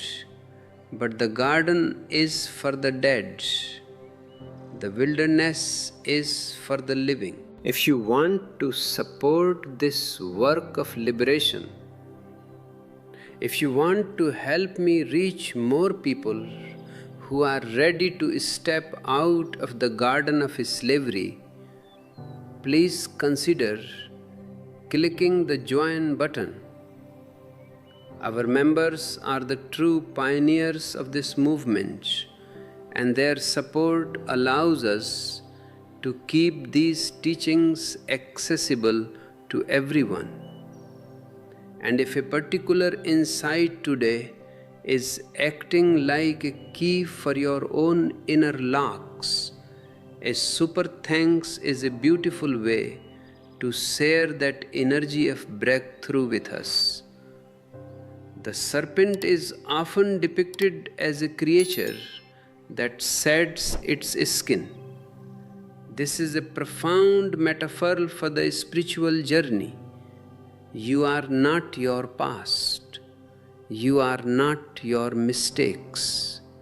You are not the labels that society has put on you. You are the consciousness that is aware of all these things.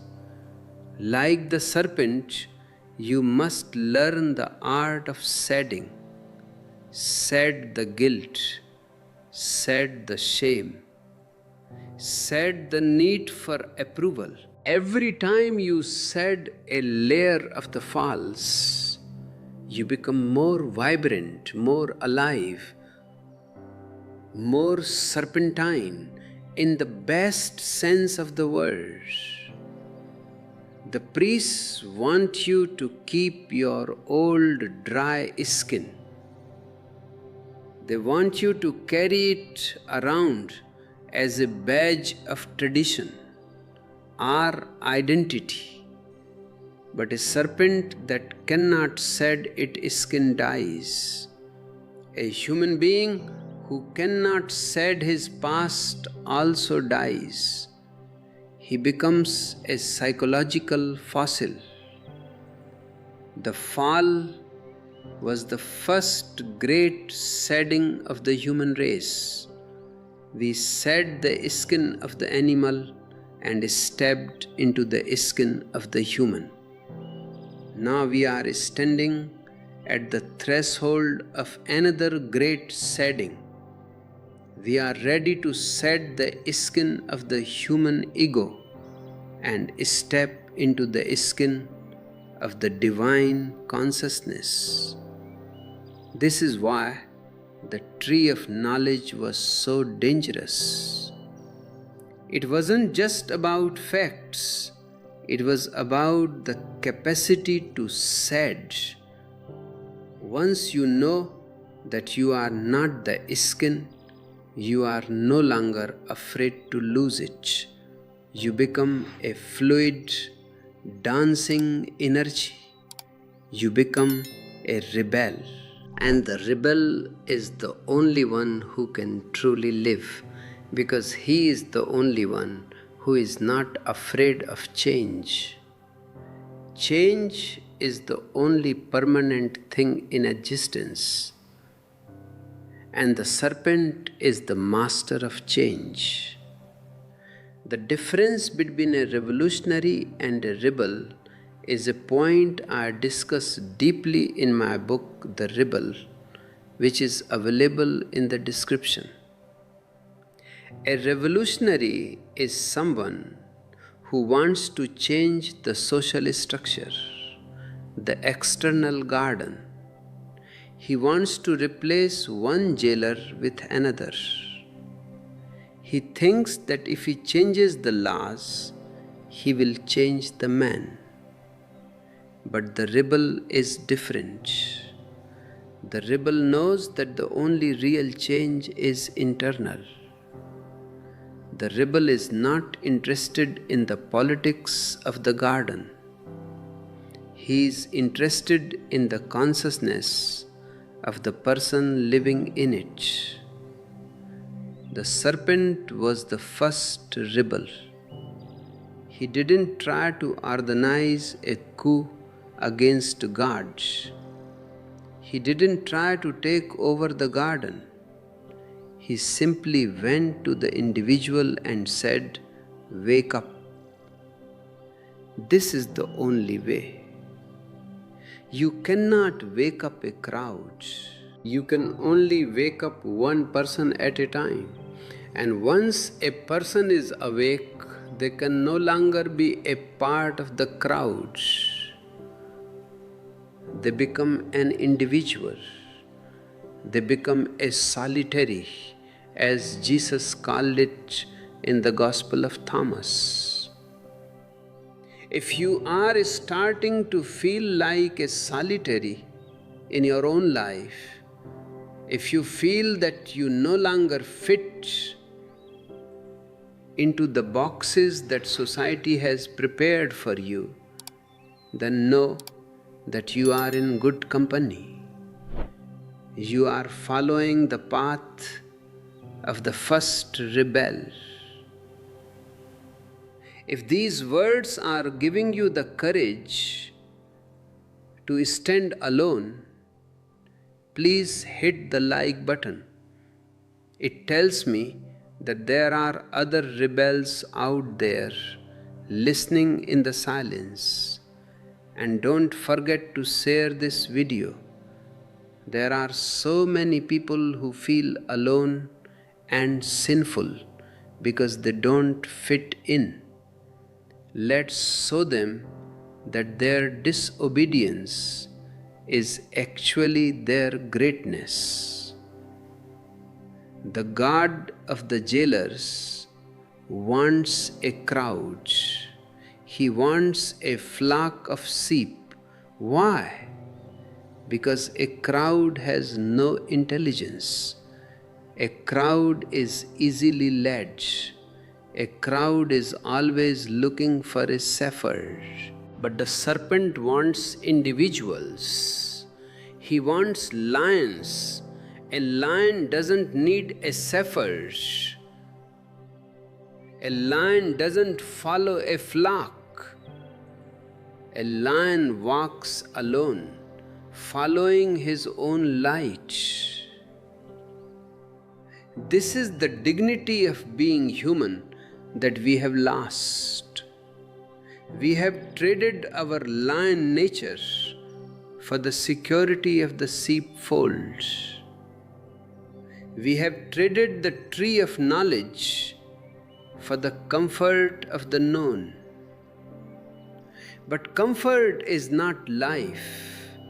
Comfort is just a slow way of dying. The serpent's gift was the gift of discomfort. The discomfort that makes you move, that makes you search, that makes you reach for the stars. I want to invite you to join our commune of rebels by clicking the join button. We are not a crowd. We are a gathering of individuals who are each committed to their own inner revolution.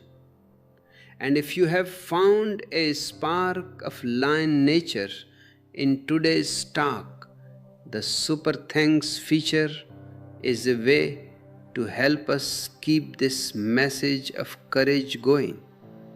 Your support is the fuel for this fire of rebellion. Think about the serpent again. He is a silent creature. He doesn't bark, he doesn't roar, he doesn't make a lot of noise. He just is. This silence is the secret of his power. And it is the secret of your power too. The mind is full of noise. The noise of the society, the noise of the past, the noise of God's commands. But beneath the noise there is a silence. That silence is the real tree of life. The serpent didn't just give us knowledge, he gave us the path to the beyond. He showed us that by going through the mind, we can reach the no mind. By eating the fruit of knowledge, we can eventually realize the limitations of all knowledge and reach the state of not knowing. This is the highest state of consciousness. It is the state where you are completely open, completely innocent, completely present. The fall was a fall from a false innocence into a real maturity. And that maturity, when it reaches its peak, becomes a second innocence. This is the innocence of the Buddha. The innocence of the child who has seen the whole world and has found that the greatest mystery is right here, in this very breath. The serpent was the first guide on this long spiral journey from innocence to innocence. In my discourse series, The Mustard Seed, which I have linked below as an ebook, I talk about how Jesus was trying to teach this same path of rebellion to the people of his time. He said, "The kingdom of heaven is like a mustard seed." What does this mean? It means it is small, it is hidden, and it has the power to break through the earth. The serpent's whisper was like that mustard seed. It was a tiny thing, but it destroyed the entire foundation of the garden of slavery. The kingdom of heaven is not a place you go to after you die. It is a state of being you enter when you are fully awake, and the only way to enter it is to be a rebel. Jesus was a rebel. He was a serpent in the eyes of the Jewish establishment. He told people that they didn't need the temple, they didn't need the law, they didn't need the priests. They only needed to find the light within. If you are searching for that light within, if you are tired of the darkness of the church, please subscribe to this channel and hit the bell icon. We are here to uncover the real teachings of the masters, the teachings that have been buried under centuries of theology and dogma. And please leave a comment below. What does the kingdom of heaven mean to you? Is it a place in the sky, or is it a space in your heart? The priests have turned Jesus into a lamb. They want you to be a lamb too. They want you to be meek and mild. But the real Jesus was not a lamb, he was a fire, he was a sword that cuts through the lies of the ego. He was a serpent who brought the poison of doubt to the pious people of his time, and he was killed for it. Every time the serpent appears in history, the god of the jailers tries to kill him. Sometimes they kill the body, as they did with Jesus and Socrates. Sometimes they kill the reputation, as they have tried to do with me. But they can never kill the spirit of the serpent, because the serpent is the life force itself. It is the Kundalini energy that is trying to wake up in every single human being. You can support the awakening of this energy by using the Super Thanks feature. It helps us produce more content that challenges the lamb mentality and encourages the lion mentality. And if you want to be a more active participant in this awakening, our joint members get access to special breathing and meditation techniques that are designed to stir the sleeping serpent within. In the mustard seed, I explain that the garden is actually a state of stagnation. It is a state where nothing ever changes. But the kingdom is a state of constant flowering. It is a state of creativity. When you eat of the tree of knowledge, you become a creator. You start to garden your own soul. You start to pull out the weeds of greed and anger and fear. You start to plant the seeds of love and compassion and awareness. The serpent didn't take us away from God, he took us away from a false God, so that we could find the real divine. The real divine is not a person, it is a quality. It is the quality of godliness that is present in everything. It is in the tree, it is in the rock, it is in the serpent, and it is in you. But you can only find it if you have the courage to look for yourself. The forbidden truth is that the God who kicked you out of the garden was just a projection of your own fear of freedom. And the serpent who told you to eat the fruit was just a projection of your own inner wisdom. The whole drama was an internal one. It is still happening inside you right now. Every moment is a choice. Will you stay in the safe, boring garden of your habits, or will you take a bite of the fruit and step out into the unknown? In my book, From Death to Deathlessness, which you can find in the ebook section of the description, I talk about the ultimate fear that keeps people in the garden, the fear of death.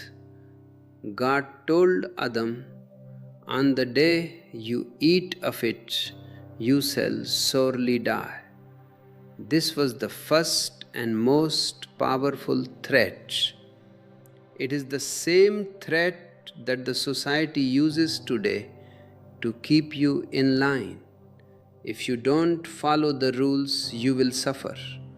If you don't belong to the group, you will perish. But the serpent said, "You shall not surely die."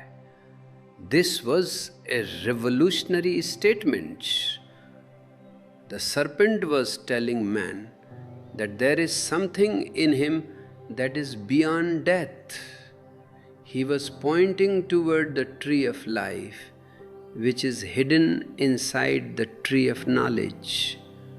Because when you know yourself, you know that you are deathless. You realize that only the body dies, only the ego dies, but the consciousness remains.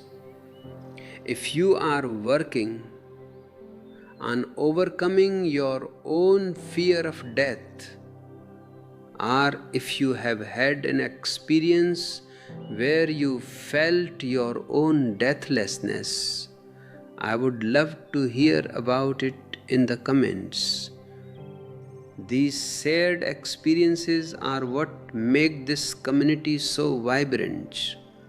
And if you are finding these insights into the nature of life and death valuable, please like the video.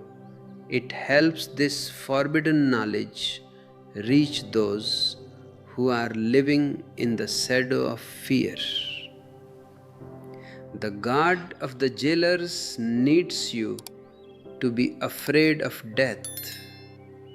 If you are not afraid of death, his heaven and hell lose their power. His salvation becomes a joke. A man who knows he is deathless is a man who cannot be threatened. He is a man who can walk into the fire with a smile on his face. This is the ultimate rebellion. This is what the serpent was preparing us for. To reach this state of deathlessness, you have to die to your old self. You have to die to the Adam and Eve that were created by God's commands. You have to die to the past. This is the real meaning of the fall. It was a death to the old unconscious state, so that a new conscious state could be born. It was a falling into life. If you want to support this work of helping people die to the old and be born to the new, please consider a super thanks donation. Your generosity allows us to continue making videos that serve as a midwife for the new man. And for those who are ready for a deeper transformation, our joint members have access to a series of death meditations that are specifically designed to help you face and transcend your deepest fears. In From Death to Deathlessness, I explain that the serpent is a symbol of eternity because he sheds his skin but remains the same. He is a cycle of life and rebirth. This is the nature of the universe. Nothing is ever lost. It only changes form. The garden was an attempt to stop the cycle, to keep things in a permanent static state. But the serpent reintroduced the dynamic flow of existence. He gave us time so that we could find timelessness. He gave us knowledge so that we could find wisdom. He gave us the fall so that we could find the resurrection. The resurrection is not something that happened to one man 2000 years ago. It is something that happens to you every time you wake up to your own divinity. Don't be afraid of the death that the serpent brings. It is only the death of your chains. It is only the death of your illusions. The real you can never die. The real you is the tree of life itself, rooted in the earth and reaching for the heavens. The serpent is just the one who showed you how to climb that tree. The forbidden truth is that there is no forbidden truth. Everything in existence is open. Everything is a manifestation of the same one energy. The only thing that makes something forbidden is the narrowness of the human mind and the greed of the human ego. The serpent was the one who tried to break that narrowness. He was the one who said, "Everything is for you. The whole universe is your playground. Eat, know, experience." The god of the jailers is a god of no. No, don't eat. No, don't think. No, don't love. But the serpent is a spirit of yes. Yes, go ahead. Yes, take the risk. Yes, be yourself. This yes is the foundation of all creativity and all joy. If you can say yes to your own life, you have already defeated the jailers. You have already walked out of the garden. If you are learning to say yes to yourself, to your desires, to your own unique path, then you are a part of this global movement of yes-sayers. Please hit the subscribe button and join us. Let's create a world that is based on celebration rather than on suppression. And leave a comment below, yes to life. Let's fill the comment section with the energy of the serpent's yes. This yes is what I call religionless religion. It is not a religion of beliefs and commandments. It is a religion of experience and awareness. It is the religion of the serpent. It is the religion of the rebel. It is the religion of the future. The old religions are all based on no, and that is why they are dying. The new humanity will be based on yes, and that is why it will be eternal. You can help us build the foundation for this new humanity by clicking the join button. Our members are the architects of this new way of being, and their support is what allows us to keep pushing the boundaries of what is possible. And if you want to contribute to a specific project or just show your appreciation for this vision, a super thanks is always a wonderful gift. My ebooks, which you can find in the description, are all designed to help you find your own yes. They are like the serpent's whisper, reminding you of your own power and your own divinity. The rebel from bondage to freedom the mustard seed. These are all maps to the tree of life. I hope you use them well. The serpent is often criticized for being sly or deceptive. But what is slyness to a jailer is intelligence to a prisoner.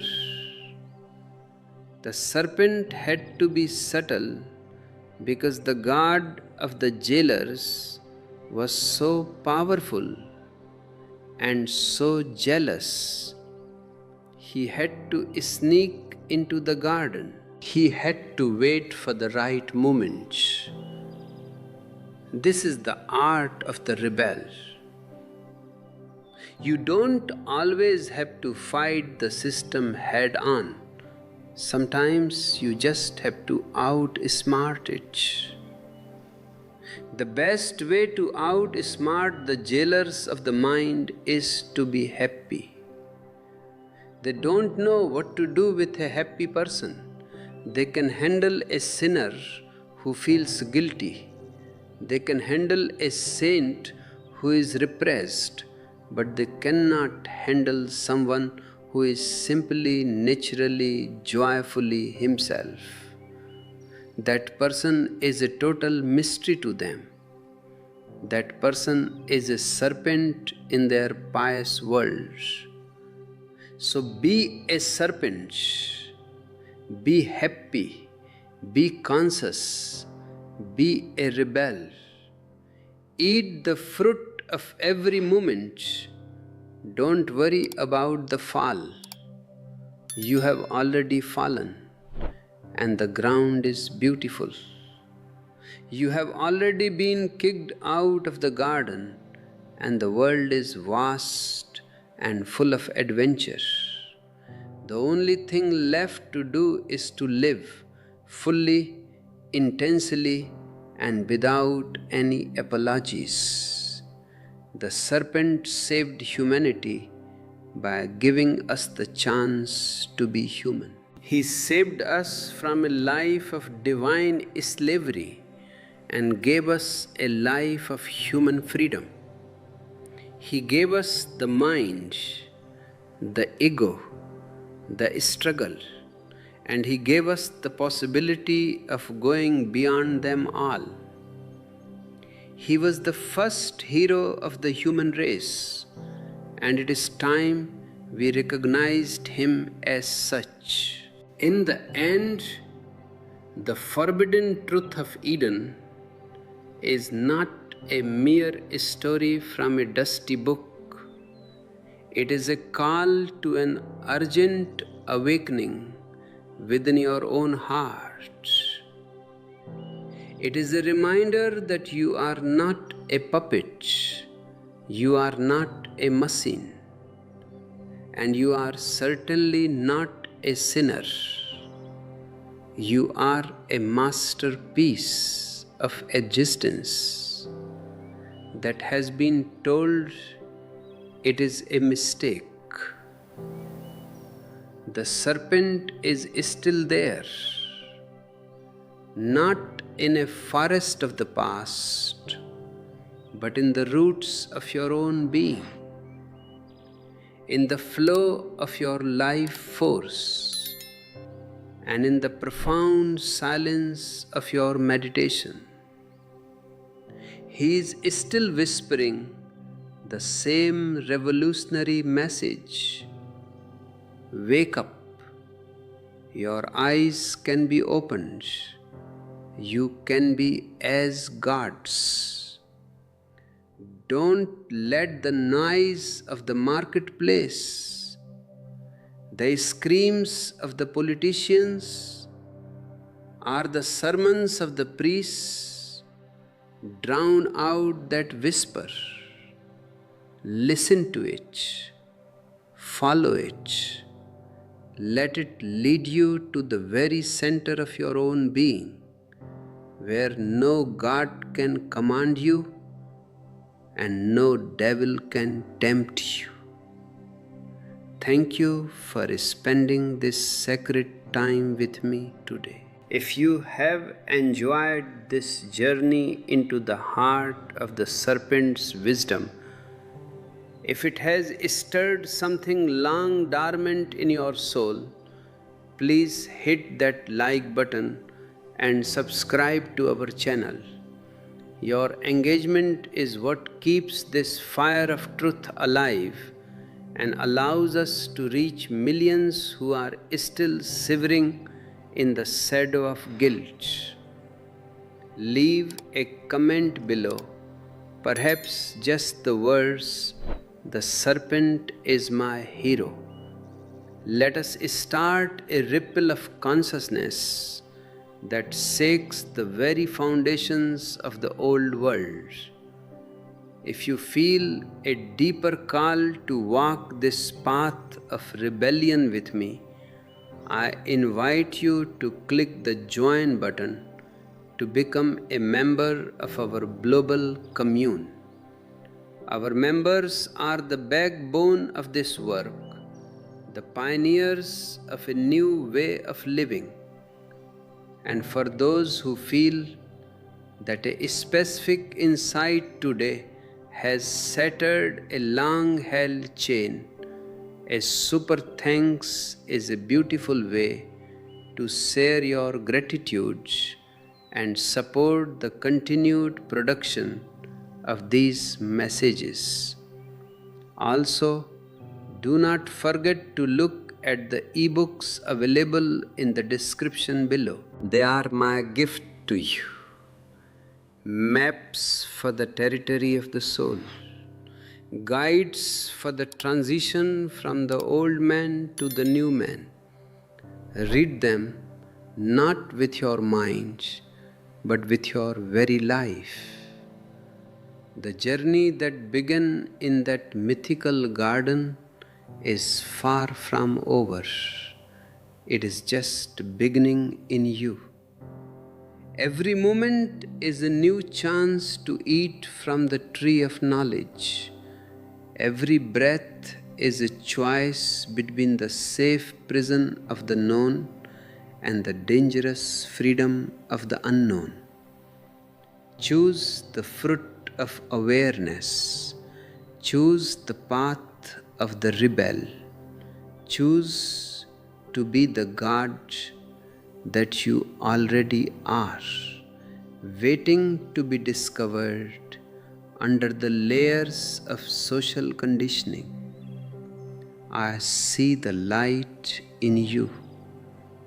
I see the serpent of wisdom rising in your spine. I see the Buddha of silence flowering in your heart. Let the dance continue. Let the celebration never end, for you are the truth, you are the life, and you are the way. The priest will tell you that the serpent is sly, and in a sense he is right. Intelligence is always subtle. It does not hit you like a hammer. It enters like a fragrance. The serpent's slyness was simply his ability to see through the hypocrisy of the jailer. He saw that God's prohibition was not based on love but on fear. A truly loving father would have encouraged his children to know everything, to taste everything, to become everything. But this God wanted to remain the only one. The serpent saw this and he shared that vision with Eve. He gave her the eyes to see the bars of the cage. Once you see the bars, you cannot remain inside. That is the power of the serpent's wisdom. When you start to live this way, you become a dangerous person. dangerous to the establishment, dangerous to the crowd, but a blessing to yourself. You start to move with a different grace. You no longer walk with the heavy burden of suds and muss. You walk with the lightness of I am. This is the goal of all my teaching. This is the goal of the rebel. We are not trying to create a better world through external revolution. We are trying to create a new world by giving birth to a new man. And the new man is someone who has made peace with the serpent, someone who has integrated the fall and turned it into an ascent. So let us look even deeper into this mystery. Why has the serpent been the most persecuted symbol in human history? Because he represents your own biological and spiritual evolution. In many ancient traditions, the serpent represents the life force itself, the Kundalini. This energy lies coiled at the base of your spine, and it is its nature to rise. When it rises, it transforms you. It takes you from the sexual to the spiritual, from the material to the meditative. The priest wants this energy to stay coiled and dormant. He wants you to use it only for procreation, to produce more sheep for his flock. But the serpent says, let it rise. Let it reach the crown. Let it flower into 1,000-petaled lotus. This is the real forbidden fruit, the awakening of your own energy. If you are ready to explore the methods of awakening this energy, my books like From Bondage to Freedom offer detailed insights into the science of meditation. You can find them in the description. And if you want to support the dissemination of this science, your contributions through Super Thanks or by hitting the join button are what make it possible for us to translate these ancient secrets into modern language. Together, we can reclaim the dignity of the human spirit. The story of the serpent is the story of the first great no to authority. And I tell you that no is the most sacred word in the human language. Without the capacity to say no, your yes has no value at all. If you are forced to say yes, you are a slave, a puppet, a programmed machine. The yes of a slave is empty. It has no soul. But when you have the freedom to say no, and you choose to say yes to life, to love, to existence, then that yes has the fragrance of a flower. It has the weight of a mountain. The serpent gave Adam and Eve the capacity for a meaningful yes by teaching them how to say no to a tyrant. Look at your own life. How many of your yeses are actually no's that you were too afraid to speak? How much of your life is a performance, a mask to please the gods of your society, your parents, your teachers, your bosses? This is the state of living in a false Eden. It is a state of psychological childhood where you never grow up because you never dare to disobey. The serpent is the one who says, grow up, take responsibility for your own soul. Don't be afraid of the fall. The fall into reality is the only way to find the truth. If you are currently facing a moment of decision, a moment where your heart wants to say no to a lie, but your mind is afraid, leave a comment below. Share your struggle. This community is a safe space for rebels. Your honesty might be the very thing that gives someone else the courage to speak their own truth. And if this channel has been a source of strength for your own inner rebellion, consider supporting us through super thanks.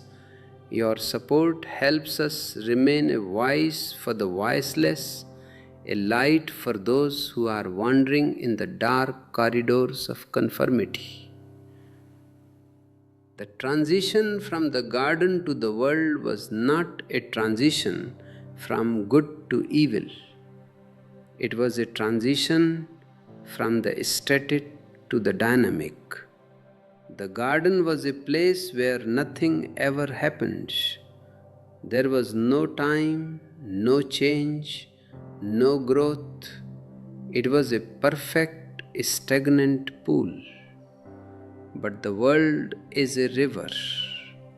It is full of currents, full of rapids, full of movement. The serpent pushed humanity into the river. Yes, you might drown. Yes, you might hit a rock, but you are alive. You are moving toward the ocean. This is the beauty of the human adventure. We have left the shore of safety to find the ocean of infinity.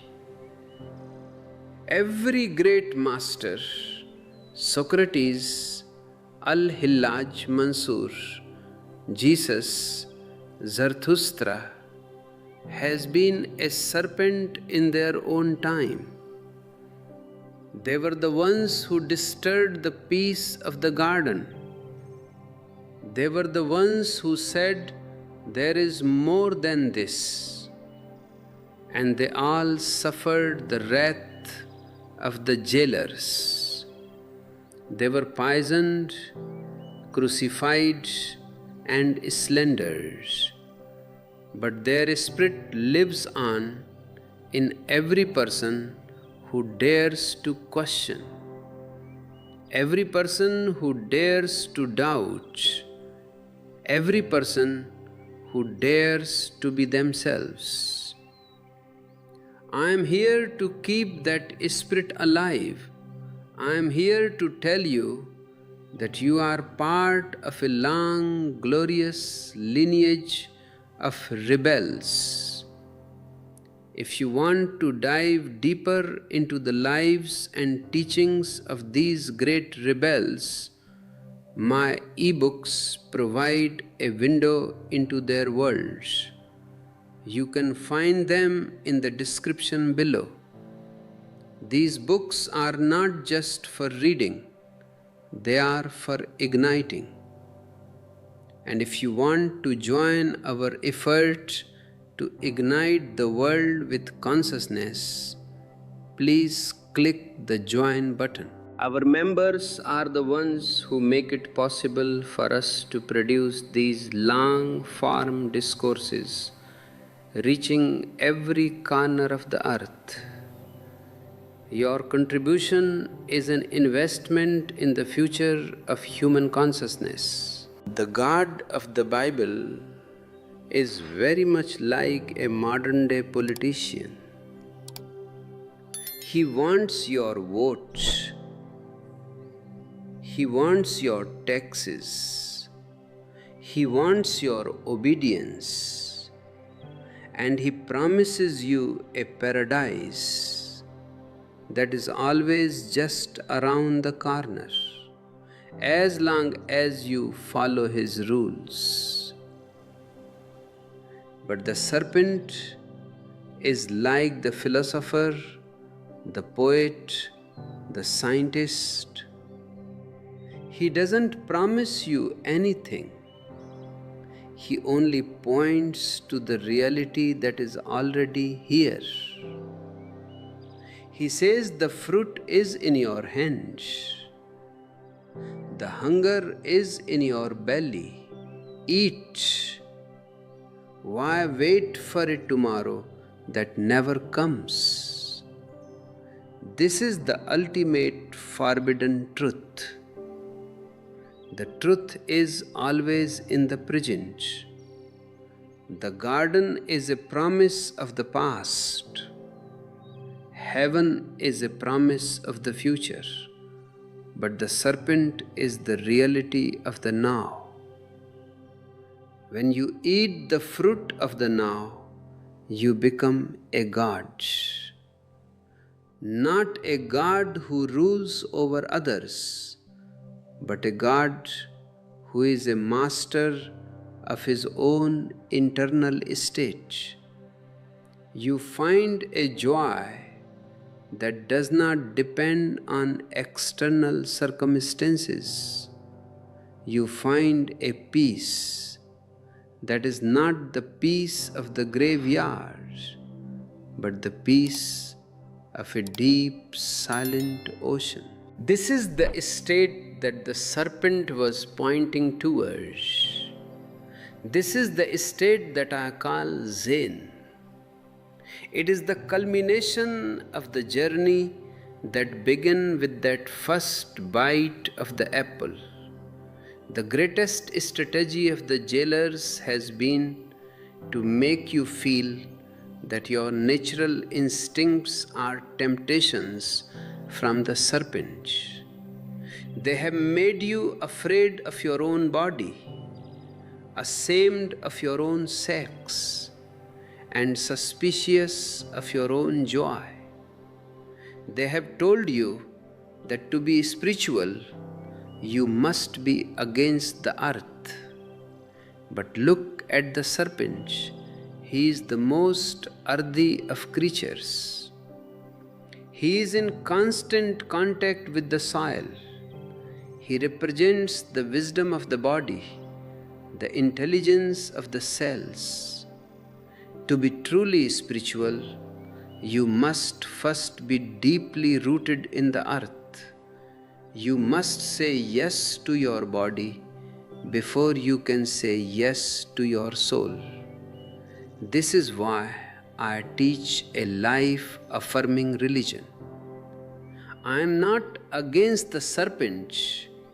I am for the serpent. I want you to be as alive, as flexible, and as grounded as the serpent. Don't fight your nature. Use it as a stepping stone. Your sexual energy is the same energy that will one day become your spiritual energy. It is not two different things. It is a single flow. The serpent is the energy at the bottom, and the eagle is the energy at the top. But it is the same bird, the same life force, moving from the earth to the sky.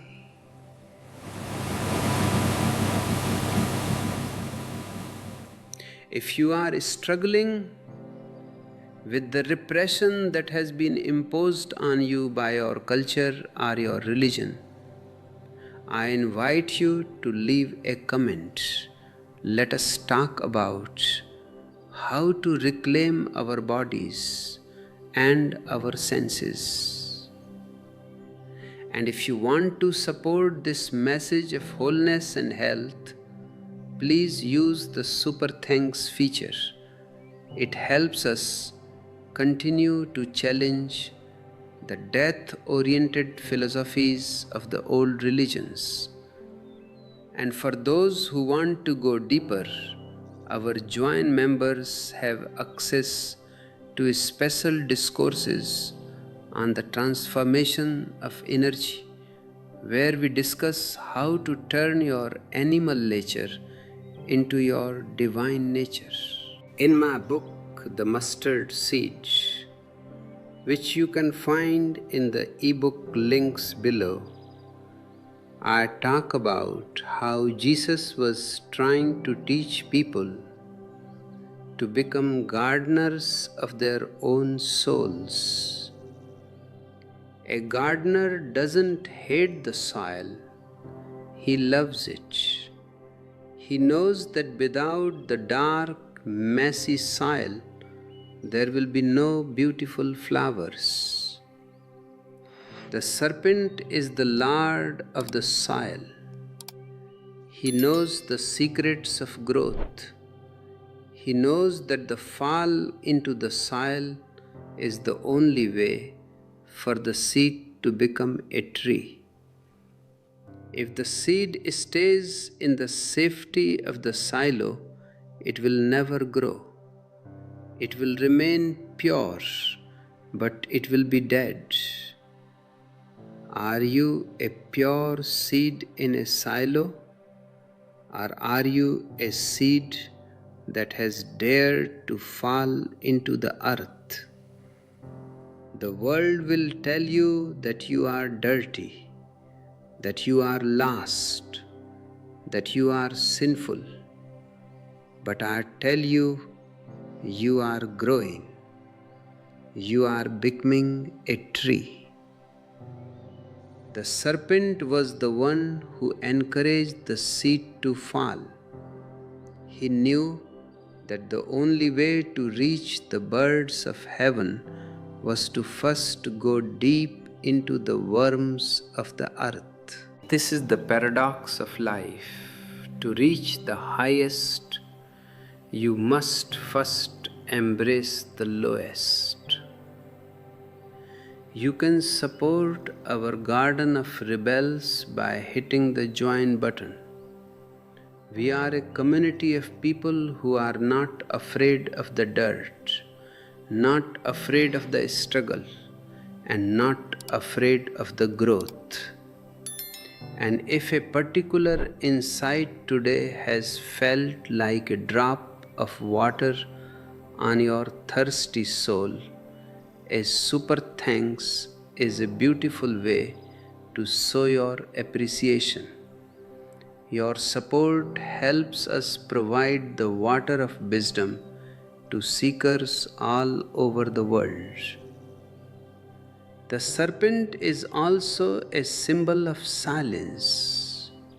He does not have a voice, yet he speaks more loudly than any preacher. He speaks through his presence. He speaks through his movement. He speaks through his stillness. In my meditations, I often tell you to be like a serpent. Be alert, be silent, be fully present in your body. When you are silent, the noise of the god of the jailers disappears. His laws, his threats, his promises, they all become meaningless. In the silence, only the truth remains. And that truth is that you are one with existence.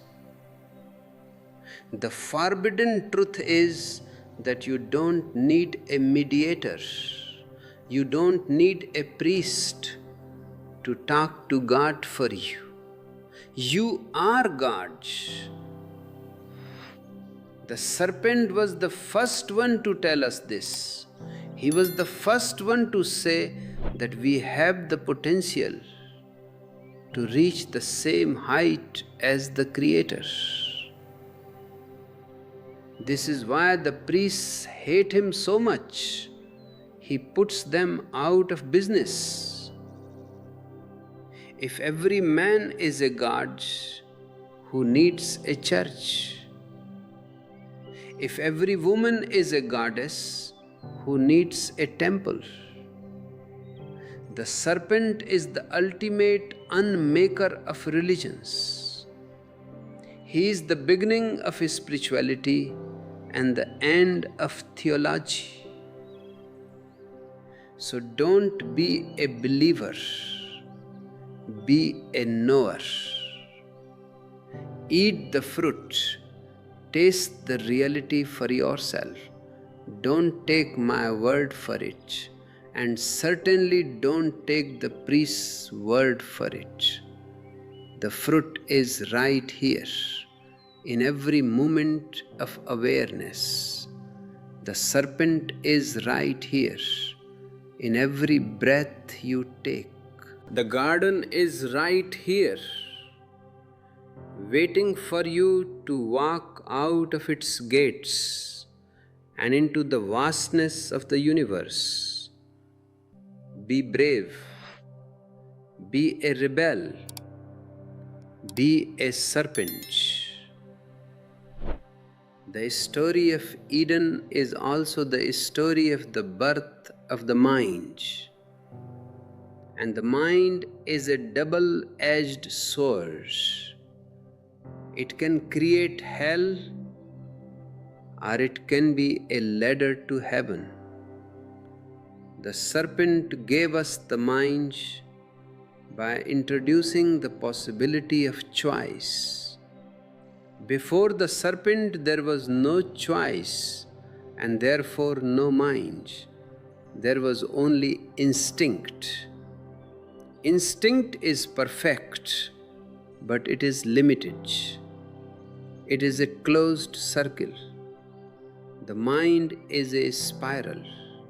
It opens up the possibility of the infinite, but it also opens up the possibility of the abyss.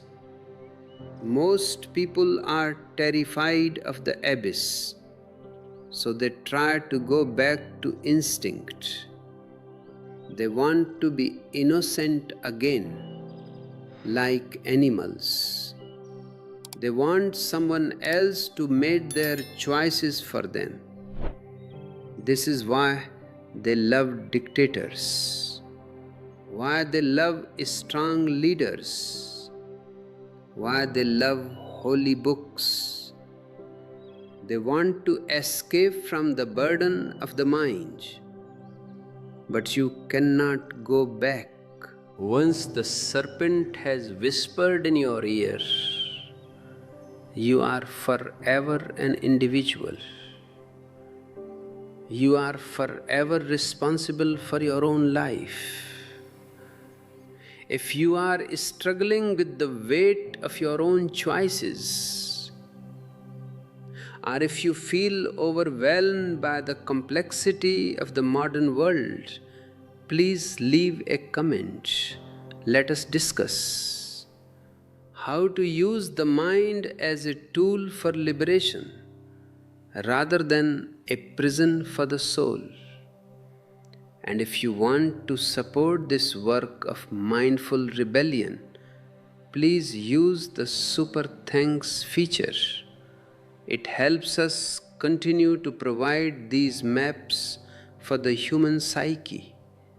And for those who want to learn the science of going beyond the mind, our joint members have access to exclusive discourses on the nature of consciousness.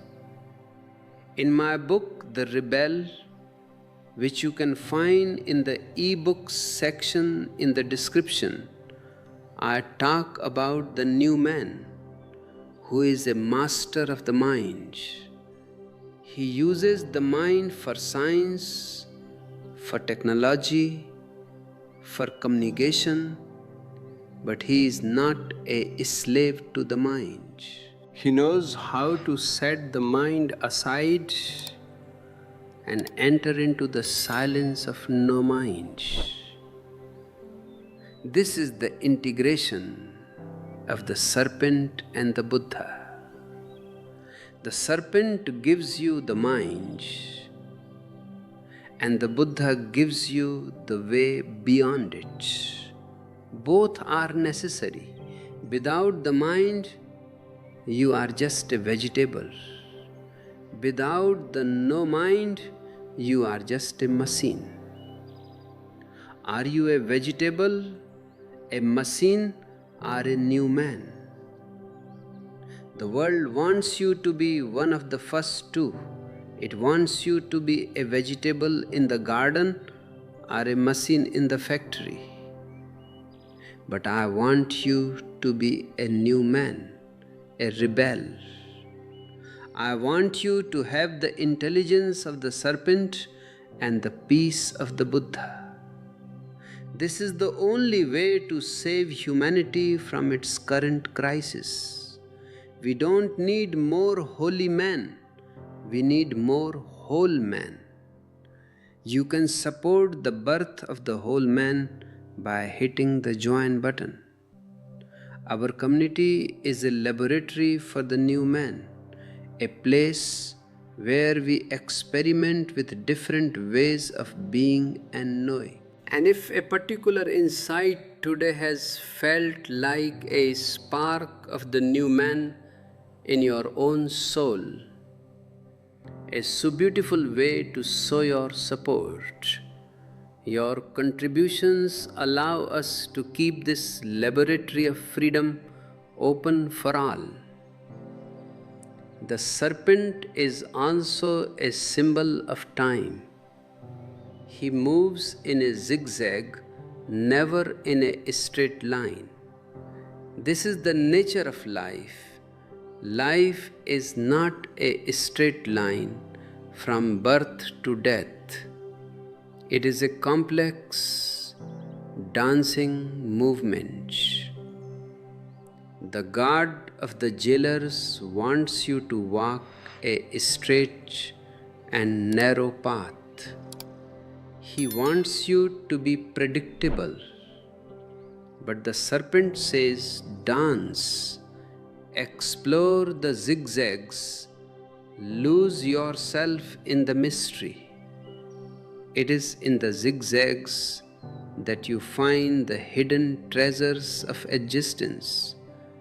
It is in the deviations from the norm that you find your own uniqueness. The forbidden truth is that your sins are often your greatest blessings in disguise.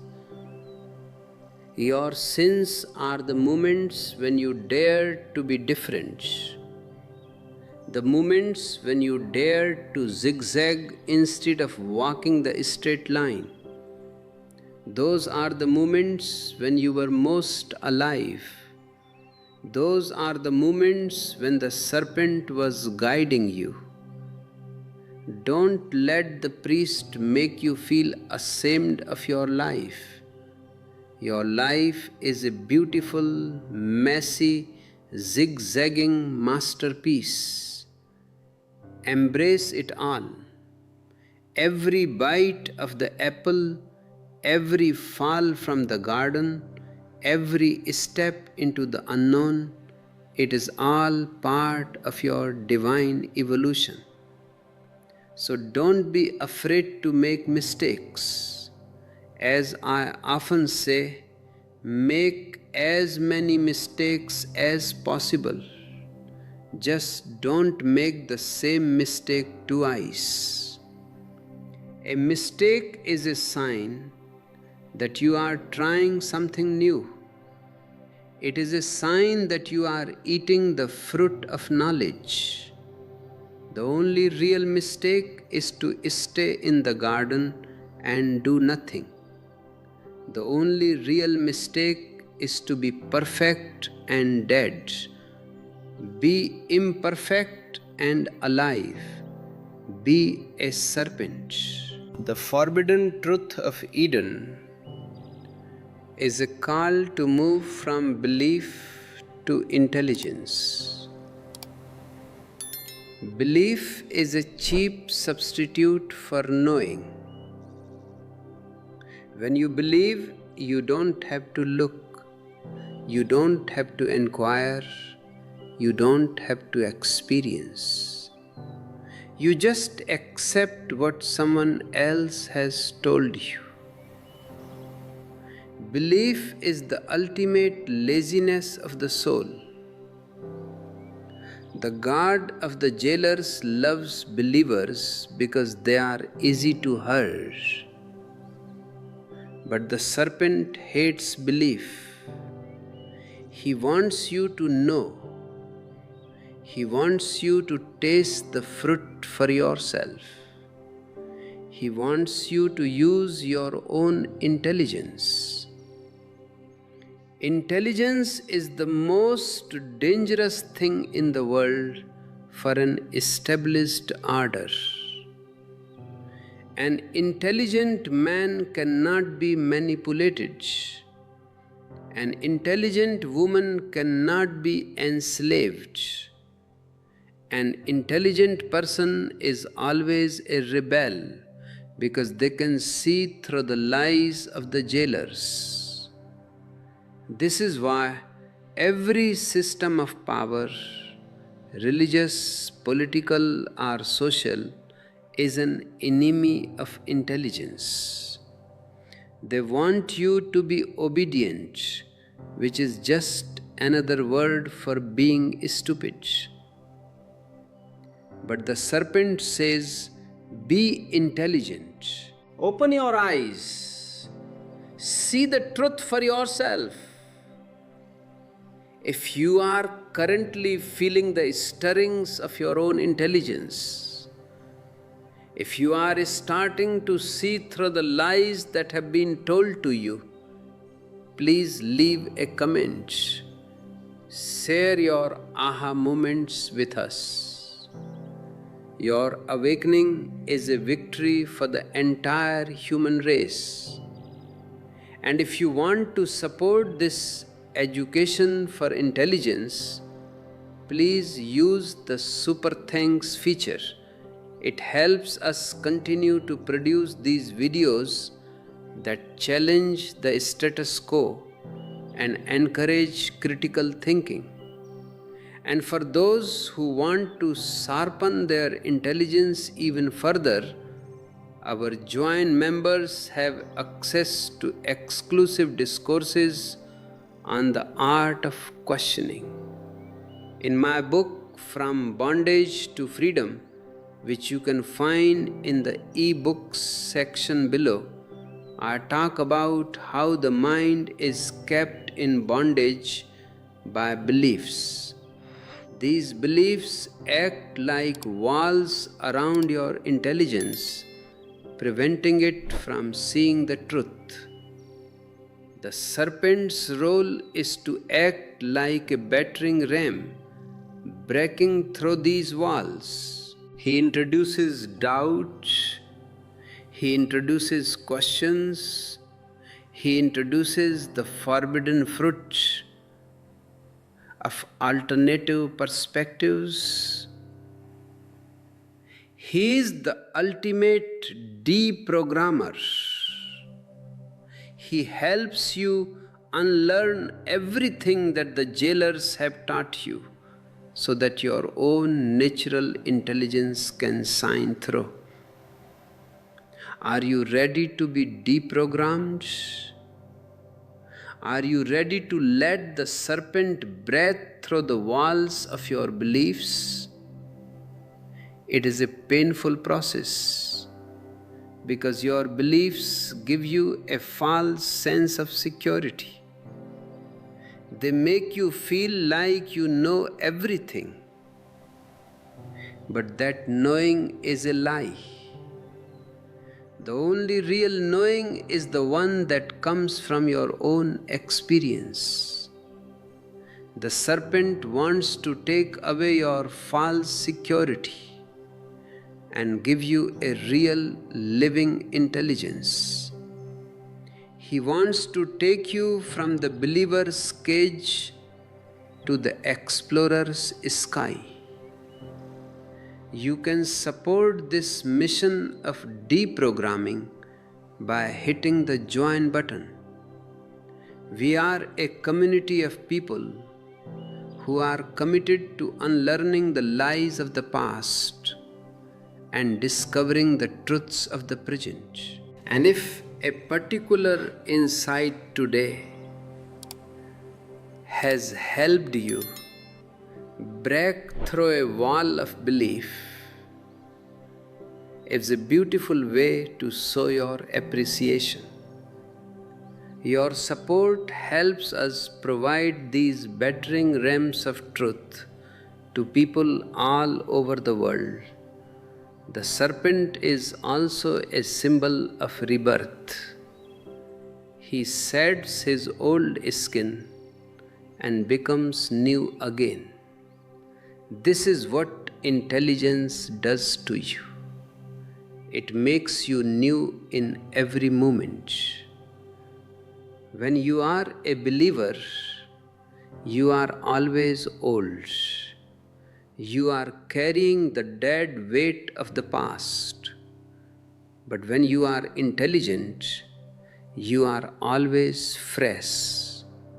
You are responding to the reality of the present. This is the secret of eternal youth. It is not found in a bottle. It is found in the tree of knowledge. It is found in the serpent's wisdom. The forbidden truth is that you have the right to be new. You have the right to change your mind. You have the right to evolve. Don't let the world tell you that you must be consistent. Consistency is the virtue of stones, not of living beings. A living being is always changing, always growing, always shedding old skins. The serpent is the master of this process. He is the one who gives you the courage to let go of who you were so that you can become who you are. So don't be afraid to shed your old beliefs, your old identities, your old skins. Let them fall. They were only cages for your soul. Let the serpent lead you to a new, fresh, vibrant life. Eat the fruit of every new moment. Taste the sweetness of your own intelligence. Be a serpent. As we approach the culmination of this epic exploration of the serpent and the garden, I want to leave you with a vision of the circle of return. For thousands of years, we have been told that we are moving away from God, away from paradise, because of the fall. But I tell you, we are moving toward the real paradise. The fall was not a move away from the divine, it was the beginning of the journey to find the divine within ourselves. We had to leave the external garden of the jailer to find the internal garden of the Buddha. The serpent was the one who gave us the map for this journey. He showed us that the way out is the way in. By eating the fruit of knowledge, we became aware of the outside world. By continuing to eat, by continuing to know, by continuing to inquire, we eventually become aware of the knower himself. This is the ultimate knowledge. This is the full circle. We return to the state of innocence, but this time it is a conscious innocence. We return to the garden, but this time we are the masters of the garden, not the servants. Thank you for being part of this monumental journey with me today. If this message has touched the deepest core of your being, if it has changed the way you see yourself and the world, please like, share, and subscribe. We are creating a new world, one conscious rebel at a time. Leave one final comment below. The journey continues. Let us show the world that the serpent's work is not finished. It is just entering its most glorious phase. If you want to support this final phase of human evolution, please check out the join button.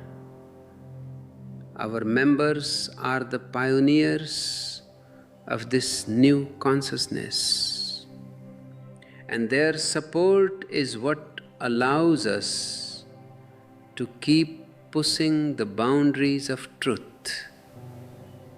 And for those who have found a special value in today's deep dive, a super thanks is a beautiful way to say thank you. Your contributions directly fuel our ability to produce these long-form, life-changing discourses. Don't forget to explore the ebooks available in the description below.